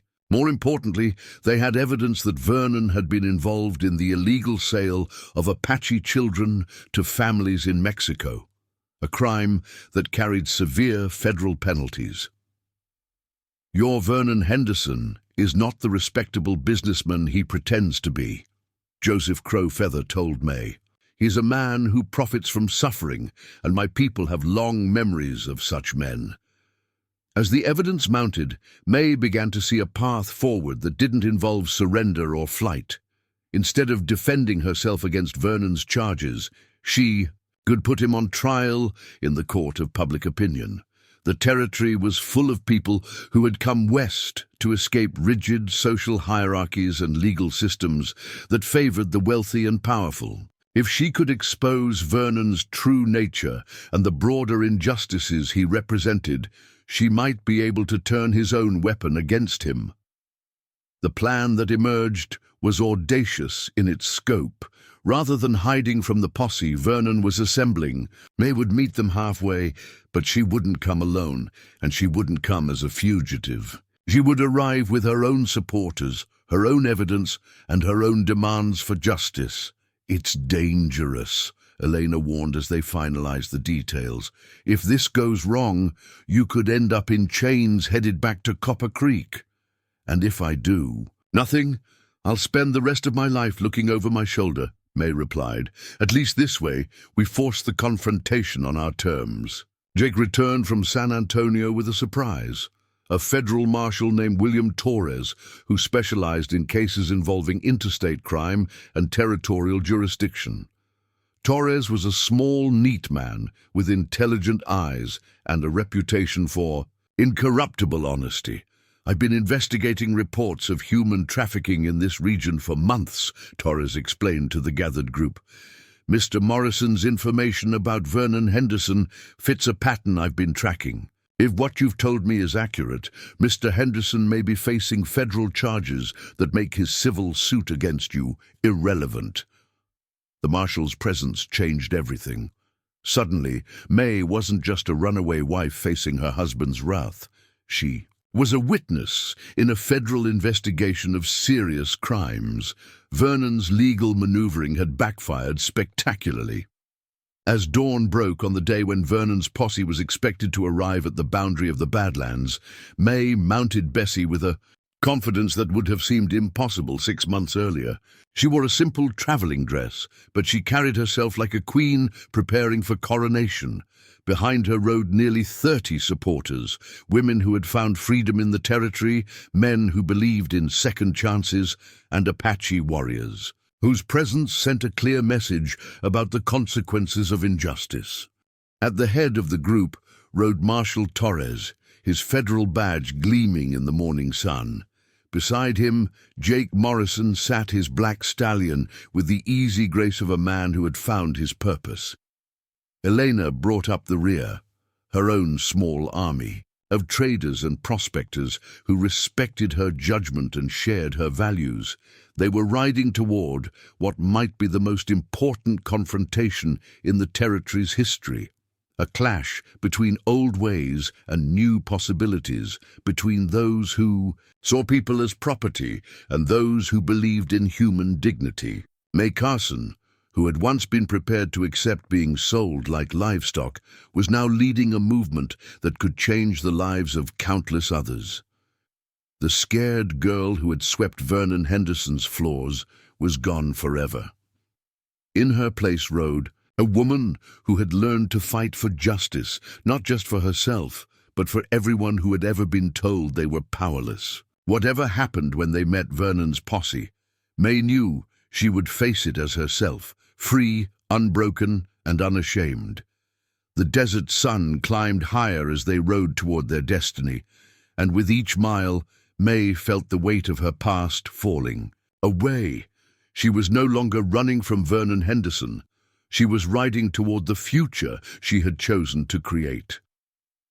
The desert wind carried the acrid smell of dust and gunpowder as two opposing forces converged on the ancient crossing known as Devil's Fork, where 3 dry creek beds met beneath towering red cliffs that had witnessed countless confrontations over the centuries. May Carson sat tall in her saddle, feeling the weight of history and the eyes of her supporters as they crested the final ridge and saw Vernon Henderson's posse waiting in the valley below. Vernon had assembled an impressive show of force. 12 men sat their horses in a precise line, their badges and weapons gleaming in the harsh afternoon sun. At the center rode Sheriff Garrett, his bulk straining against a vest that proclaimed his authority, while Vernon himself maintained a position just behind the lawman's shoulder, close enough to direct affairs, but far enough back to avoid personal danger. What struck May most forcefully was how small Vernon looked compared to her memories. The man who had once towered over her life, whose voice had sent her scrambling to obey, appeared diminished by the vast landscape surrounding him. His expensive suit was already wilting in the heat, and his pale face showed the strain of men unaccustomed to the frontier's harsh realities. "Well," Marshal Torres said quietly, adjusting his federal badge so it caught the light, "Mr. Henderson certainly knows how to make an entrance. Question is whether he's prepared for the conversation we're about to have." Jake Morrison urged his black stallion closer to May's position. "Remember what we discussed," he said, in a voice meant for her ears alone. "Let Torres handle the legal proceedings. Your job is to show these men who you've become, not who you used to be." May nodded, drawing strength from Jake's steady presence. Over the months of their association, she had come to understand that beneath his quiet exterior lay a man of unshakable principles and considerable experience with situations exactly like this one. The way he carried himself, the casual competence with which he handled both weapons and negotiations, suggested a background far more complex than that of a simple cowboy. "Federal marshal approaching under flag of truce," Torres called out, spurring his horse forward with May close behind. The traditional protocol of the frontier demanded that parley be conducted with proper respect, even when the underlying tensions threatened to explode into violence at any moment.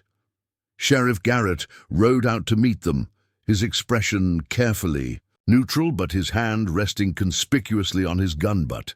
Behind him, Vernon's face showed a mixture of triumph and uncertainty.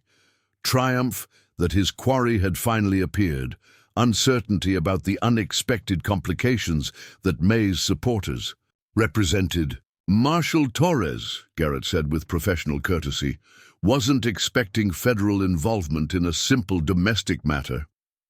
"Nothing simple about human trafficking, Sheriff," Torres replied mildly, "which is what we're really discussing here, despite Mr. Henderson's creative legal maneuvering." Vernon's face flushed red at the implication. "That's a damned lie!" he shouted, his composure cracking. "I'm here to reclaim stolen property and see justice done according to territorial law." "Property doesn't usually ride horses and carry weapons," May said, speaking for the first time since the parley began.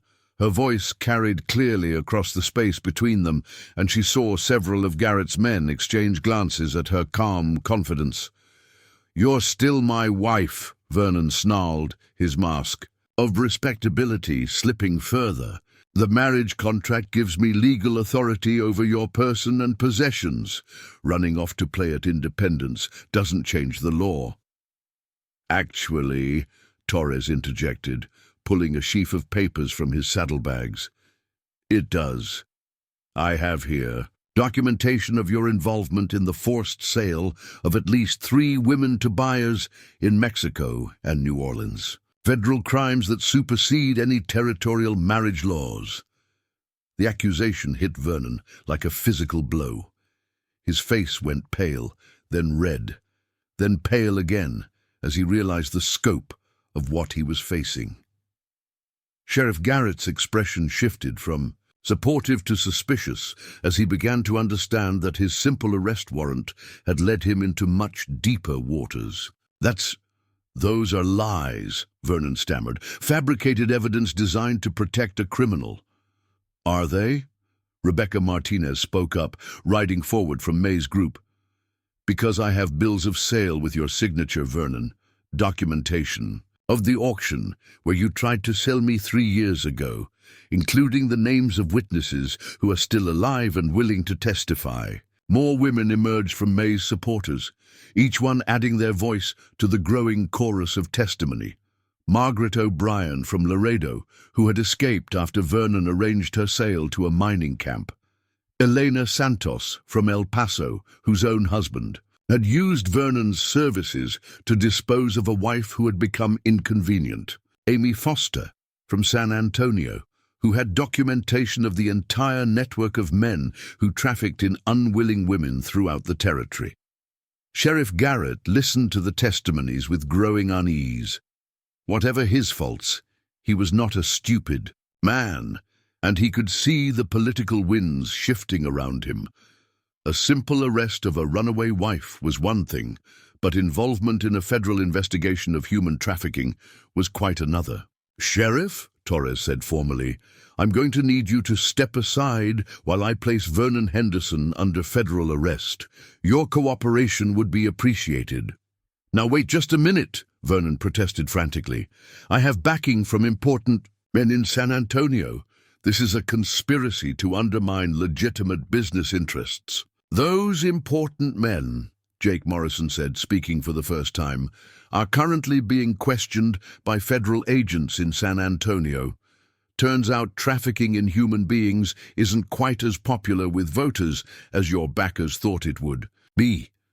The revelation that his powerful allies were also under investigation seemed to break Vernon's remaining composure. The confident businessman who had arrived expecting easy victory was replaced by a desperate man facing the collapse of everything he had built. "You can't do this to me!" Vernon shrieked, wheeling his horse around to face his own men. "I pay your salaries. I own half the businesses in Copper Creek. I made you people what you are." The posse members who had ridden out with such confidence began to look uncomfortable. Several of them had been hired specifically for this mission, men whose loyalty extended only as far as Vernon's ability to pay them. Others were townspeople who had genuinely believed they were supporting legitimate law enforcement, but were now beginning to question their involvement. One of the hired guns, a lean man with cold eyes and nervous hands, suddenly drew his weapon. "Nobody's arresting Mr. Henderson while I'm being paid to protect him," he announced. The tension that had been building throughout the confrontation finally snapped like an overstretched rope. Jake Morrison's hand moved with fluid precision, drawing and firing before the gunman could aim properly. The hired gun's weapon spun from his grasp as Jake's bullet shattered his wrist, sending him tumbling from his saddle with a scream of pain and surprise. "Anyone else feeling particularly loyal?" Jake asked conversationally, his smoking Colt still trained on Vernon's remaining supporters. The answer came in the form of rapid dispersal. The hired guns spurred their horses and fled across the desert, unwilling to face federal charges for a man who could no longer pay them. Most of Garrett's deputies followed suit, suddenly remembering urgent business that required their immediate attention elsewhere. Within moments, Vernon's impressive posse had been reduced to himself, Sheriff Garrett, and 2 nervous-looking townspeople who seemed unsure whether to stay or run. "Well," Torres observed with dry humor, "that simplified things considerably." Joseph Crow Feather chose that moment to reveal his presence, emerging from concealment behind the red cliffs with a dozen Apache warriors. They rode down the canyon, walls with the fluid grace of men born to such terrain, their war paint and weapons making it clear that flight was no longer an option for Vernon's remaining supporters. "Jesus Christ," Sheriff Garrett muttered, recognizing that he was now outnumbered, outgunned and completely out of his depth. Vernon's reaction was more dramatic. The sight of Apache warriors seemed to trigger something primal in his fear response, and he began babbling about savage attacks and the need for civilized men to stand together against the Indian threat. Civilized men? Joseph Crowfeather said in his careful English. "Do not sell women like cattle. Perhaps Mr. Henderson should reconsider who the savages are in this situation." May found herself moved by the dignity and restraint shown by her unexpected allies. These were men who had suffered immensely at the hands of people like Vernon, yet they had come to support justice rather than seek revenge. Their presence transformed the confrontation from a simple legal matter into something approaching a moral reckoning. "Vernon Henderson," Torres said formally, dismounting and approaching with handcuffs. "By the authority vested in me by the federal government of the United States, you are under arrest for conspiracy to commit human trafficking, operating an illegal transportation network, and violations of territorial statutes regarding the treatment of indigenous peoples." "This is insane," Vernon protested, but his voice lacked conviction. "I demand to see a lawyer. I have rights." "You'll get your lawyer," Torres assured him as he applied the handcuffs. "Right after we finish processing the evidence your former associates have been providing in San Antonio. Turns out loyalty is a scarce commodity when federal prison sentences are involved." Sheriff Garrett watched the proceedings with the expression of a man trying to salvage what remained of his reputation and career. "Marshal," he said carefully, "I want it on record that I was operating on the basis of what I believe to be legitimate warrants. If I've been misled about the nature of this case—" "Sheriff," Torres replied diplomatically, "federal authorities recognize that local law enforcement often operates with incomplete information. Your cooperation in this matter will be noted in my report." May listened to the careful political dance with fascination. Men who had seemed so powerful and threatening just hours before were now negotiating for their own survival, their authority revealed as dependent on circumstances that had shifted dramatically. But Vernon wasn't finished. Even in handcuffs, even facing federal charges, his need to control and dominate May remained undiminished. "You think this changes anything?" he hissed, as Torres prepared to load him into a prison wagon that had materialized from Jake's seemingly endless resources. "You're still nothing, Sarah May. Still worthless. No matter what these people tell you, you'll never be anything more than damaged goods that nobody wanted." The words hit May like physical blows, carrying with them 3 years of systematic psychological abuse and humiliation. For a moment she felt herself shrinking back into the frightened woman who had once accepted such cruel assessments as truth. Then she remembered who she had become. She thought of the women who had traveled across the territory to support her, the men who had risked their lives for justice, the community she had helped build at Esperanza. She thought of the derringer Jake had given her, and the courage it represented, and the promise she had made to herself never again to accept being diminished by another person's cruelty. "My name," she said clearly, "is May Carson. I'm a businesswoman, a protector of the innocent, and a free citizen of this territory. I've built something meaningful with my life, helped people who needed help, and earned the respect of everyone who matters. You're a criminal in chains, Vernon. Between the two of us, who exactly is worthless?" The transformation was complete. Vernon's words, which had once carried the power to devastate her, now seemed like the desperate bleating of a weak man facing consequences he had never expected to encounter. May could see in his eyes the moment when he finally understood that his psychological hold over her had been broken forever. Jake Morrison smiled with quiet satisfaction as Torres loaded Vernon into the wagon. "That," he said to May, "was worth waiting for." As Vernon's wagon disappeared into the desert, escorted by federal agents, May found herself surrounded by supporters whose presence had made victory possible.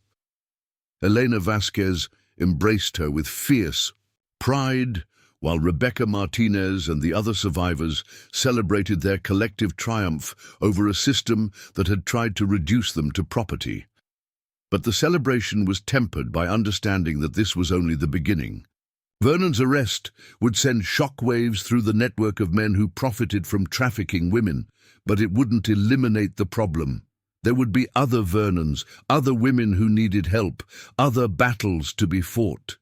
So, what now? Elena asked as the sun began to set over the desert, painting the cliffs in shades of gold and crimson. May looked out over the landscape that had become her home, then at the faces of people who had become her chosen family.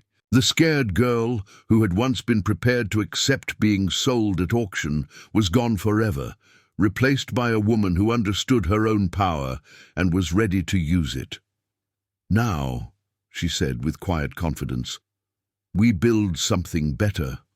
For everyone who needs a second chance, everyone who's been told they're powerless, everyone who dreams of freedom but doesn't know how to claim it." The desert wind carried her words across the vast landscape, and May Carson, no longer a victim, no longer property, no longer defined by another person's cruelty, began planning the next chapter of a story that would inspire women throughout the territory and beyond.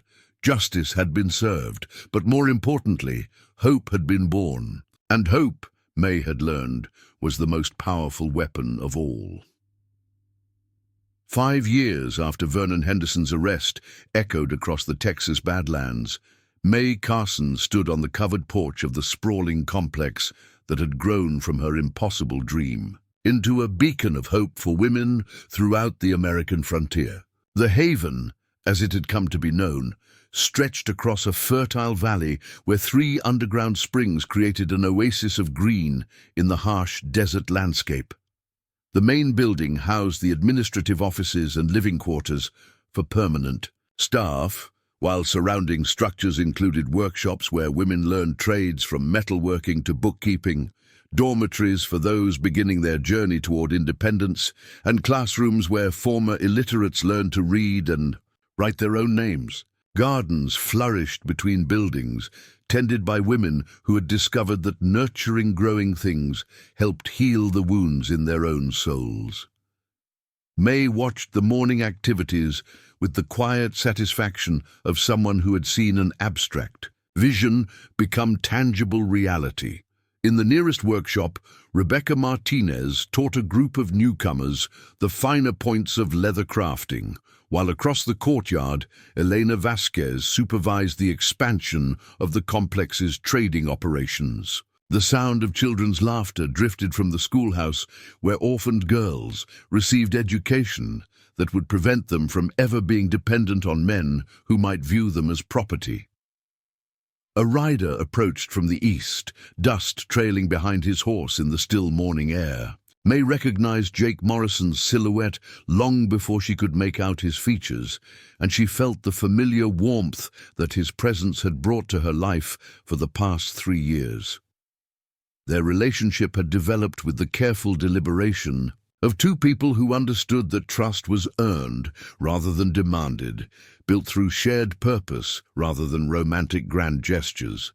Jake had proven to be more than the mysterious cowboy she had first taken him for. His background included service as a Pinkerton detective, which explained his investigative skills and extensive contacts throughout law enforcement. After Vernon's conviction, Jake had chosen to make the Haven his permanent base of operations, using his expertise to track down other trafficking networks and helping women escape situations similar to May's former predicament. "Morning," Jake said, dismounting with the easy grace that still caught May's attention after all this time. "Brought news from Santa Fe. The territorial legislature just passed the Women's Property Rights Act. Women can now own land, run businesses, and file for divorce on grounds of abuse." May felt tears prick her eyes at the news. The legislation represented years of careful political work, testimony from dozens of women who had found refuge at the Haven, and lobbying efforts by allies throughout the territory. More importantly, it meant that future generations of women would have legal protections that May's generation had been forced to create through courage and community. "Also," Jake continued with a smile, I got word that Vernon's conviction was upheld by the Territorial Supreme Court. His appeals have been exhausted. He'll serve every day of his 20-year sentence." The news about Vernon felt less significant than it might have once upon a time. May had long since stopped defining herself in relation to her former tormentor, and his imprisonment was simply a practical matter of preventing him from harming others. The real victory had occurred years earlier when she had rejected his attempts to diminish her spirit. More importantly, Jake added, pulling an official-looking envelope from his saddlebag, "This came by special courier from Washington. Seems President Harrison himself has taken notice of what we've built here." "More than that," Jake replied. "They're proposing the Harrison Act for women's protection, with you as the primary witness. May, this could create federal protections for women throughout the entire country." Before May could fully process the implications, Elena appeared on the porch with her characteristic energy and practical focus. At 62, Elena had become the operational heart of the Haven, coordinating everything from supply procurement to staff scheduling with efficiency that impressed visitors from across the territory. "May, you need to see this," Elena said, holding up a thick bundle of letters. "Mail came in yesterday from the railroad depot. We've got requests for help from as far away as Oregon and Florida. Word about the Haven is spreading faster than we can respond." May flipped through the letters, each one representing a woman trapped in circumstances that echoed her own former life. A wife in Portland whose husband had announced plans to sell her to pay gambling debts. A widow in Jacksonville whose late husband's creditors were attempting to claim her as partial payment for his obligations. A daughter in Denver whose father was negotiating her sale to a mining camp in exchange for a stake in a gold claim. "We need to expand," May said, the words emerging with the certainty of long-considered plans finally crystallizing. "Not just here but everywhere. The Haven needs to become a network of refugees connected by communication and mutual support." Jake nodded thoughtfully. "I've been thinking the same thing. My contacts in law enforcement have been asking about establishing similar facilities in their jurisdictions. There's political will for this kind of program now that people understand the scope of the problem." Their conversation was interrupted by the arrival of Joseph Crow Feather, who rode into the courtyard with the quiet dignity that had made him one of the Haven's most trusted allies. The Apache leader had aged gracefully, his silver hair now completely white, but his bearing still commanding respect from everyone who met him. "May Carson," he said in greeting, dismounting with fluid motion despite his advancing years. "I bring word from the eastern tribes. The Cherokee Nation has formally requested assistance in establishing a refuge similar to yours. It seems the problems we address here extend beyond the boundaries of any single people." The news represented another expansion of the Haven's influence, but also a recognition that the issues they confronted transcended racial and cultural divisions. Women throughout the frontier face similar vulnerabilities, and the solutions developed at the Haven could be adapted to serve diverse communities. "There's something else," Joseph Crowfeather continued. "The young women who have graduated from your programs and returned to their home communities are creating changes we did not expect. They're starting businesses, teaching other women to read, organizing mutual aid societies. The skills they learned here are spreading like ripples on water." May felt a surge of pride at the report. The Haven had always been designed as more than a refuge. It was intended to create multiplier effects by training women who could return to their communities as leaders and change agents. Hearing confirmation that the strategy was working validated years of careful planning and resource allocation. As if summoned by their conversation about expansion and influence, a familiar figure appeared at the courtyard entrance. Rebecca Martinez had just returned from a 3-month trip to California, where she had been consulting with women's groups about establishing West Coast refuges. Her travel-stained appearance couldn't conceal the excitement radiating from her bearing. "May!" Rebecca called out, practically running across the courtyard. "You're not going to believe what we've accomplished in San Francisco. We've got backing from the mining heiresses, support from the Methodist Church, and initial funding for 3 facilities up and down the coast." The news represented a quantum leap in the haven's reach and influence. California's rapidly growing population included thousands of women who had traveled west seeking opportunity, but found themselves trapped in exploitative situations. Establishing refuges there would save countless lives while creating a model that could be replicated throughout the expanding nation. "How soon can we begin operations?" May asked, her mind already racing through logistical considerations. 2 months if we move quickly," Rebecca replied. "I've got women already trained and ready to serve as staff, plus local supporters who understand the need. The only question is whether you're ready to become a national movement instead of a regional one." May looked around at the community she had helped create, at the faces of women who had found safety and purpose within the haven's protective embrace. 5 years ago, she had been a terrified woman, prepared to accept being sold like livestock. Now she was being asked to lead a movement that could transform the lives of women throughout America. "There's one more thing you should know," Jake said quietly. "I received word yesterday that someone wants to visit the Haven. Someone whose endorsement could open doors we haven't even imagined yet." "Who?" May asked. "Susan B. Anthony," Jake replied. "She's planning a speaking tour through the Southwest, and she specifically requested to see what we've built here. Apparently, word has reached the national suffrage movement about your work." The prospect of meeting one of America's most prominent advocates for women's rights both thrilled and intimidated May. Susan B. Anthony represented a level of political activism and national influence that seemed far removed from the practical work of helping individual women escape abusive situations. "When?" May asked. "Next month. She wants to spend a week here observing operations and meeting with the women we've helped. If she likes what she sees, she's prepared to incorporate the Havens model into the national suffrage platform."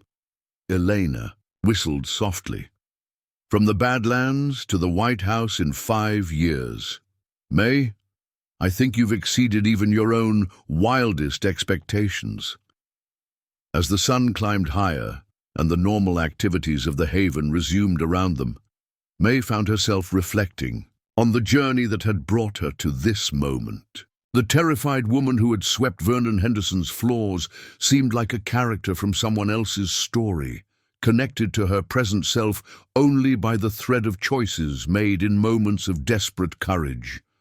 The derringer Jake had given her still rested in her desk drawer, no longer a weapon of last resort, but a reminder of the moment when she had first believed she might have agency over her own fate. She rarely thought about it anymore, but its presence served as a tangible link to the night when her transformation had truly begun.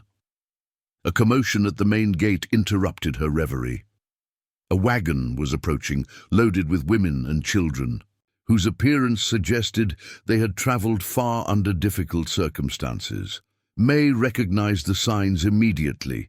Families fleeing situations where staying meant accepting unacceptable compromises with their safety and dignity.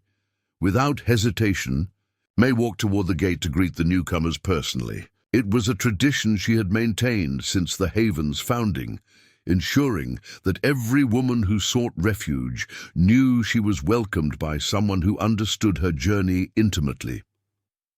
The wagon's driver was a woman in her 30s whose determined expression couldn't quite conceal the exhaustion of someone who had traveled beyond the point of endurance. Behind her sat 6 other women and a handful of children, all bearing the unmistakable marks of people who had left everything familiar in search of something better. "Are you May Carson?" the driver asked as the wagon came to a stop. "I am," May replied, Welcome to the Haven.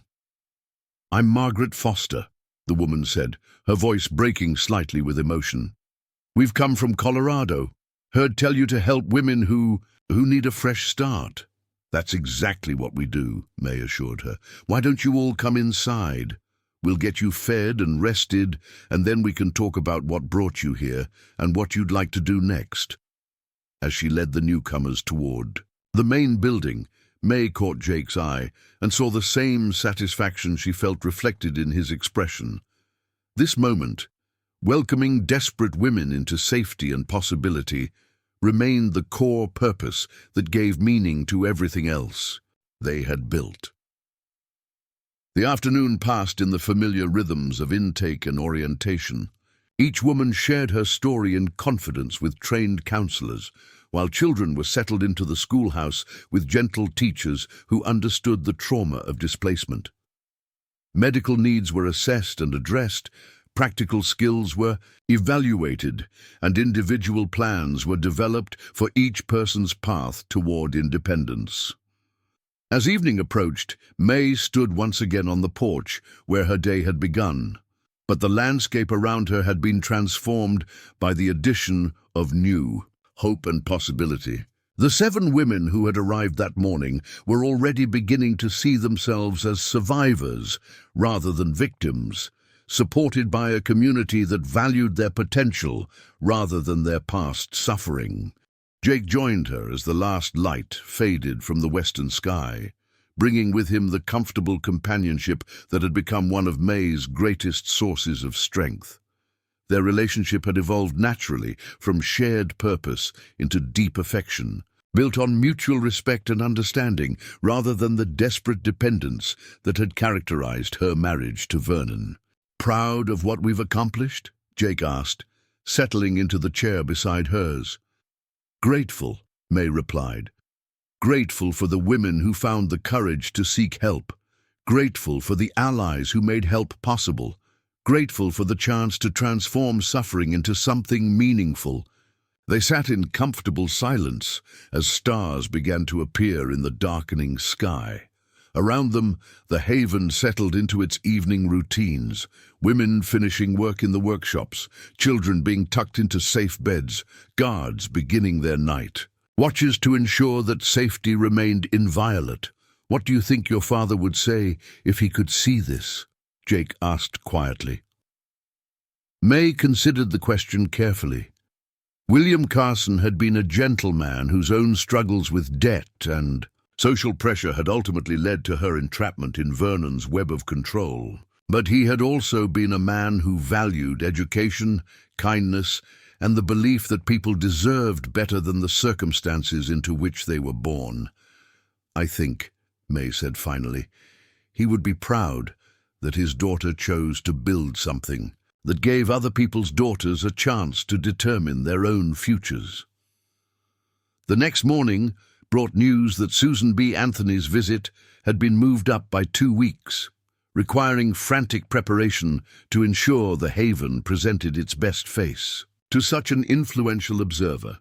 But as May threw herself into the organizing work, she felt a deep confidence that their achievements would speak for themselves. The Haven had become more than a refuge. It was proof that women given opportunity and support could accomplish extraordinary things. It demonstrated that communities built on mutual aid and shared purpose could thrive even in harsh environments. Most importantly, it showed that individual acts of courage could grow into movements capable of changing society itself. 5 years after being prepared for sale like Livestock, May Carson had become a force for transformation, whose influence would ripple outward for generations. The scared girl, who had once accepted being defined by others' cruelty, had become a woman who helped others discover their own strength and potential. And in the vast landscape of the American West, where fortunes were made and lost with the turning of seasons, the Haven stood as an enduring testament to the power of hope, courage, and the unshakable belief that every person deserved the chance to write their own story. The legend that began with a cowboy's intervention in an injustice had, grown into something larger than any single person's heroism. It had become a movement, a model, and a promise that freedom was possible for anyone brave enough to reach for it. Mae Carson's transformation was complete, but her story was far from over. It was being written anew each day by every woman who found the courage to leave behind what she had been told she must accept and step forward into the future she chose to create. Up next, you've got two more standout stories right on your screen. If this one hits the mark, you won't want to pass these up. Just click and check them out. And don't forget to subscribe and turn on the notification bell so you don't miss any upload from us.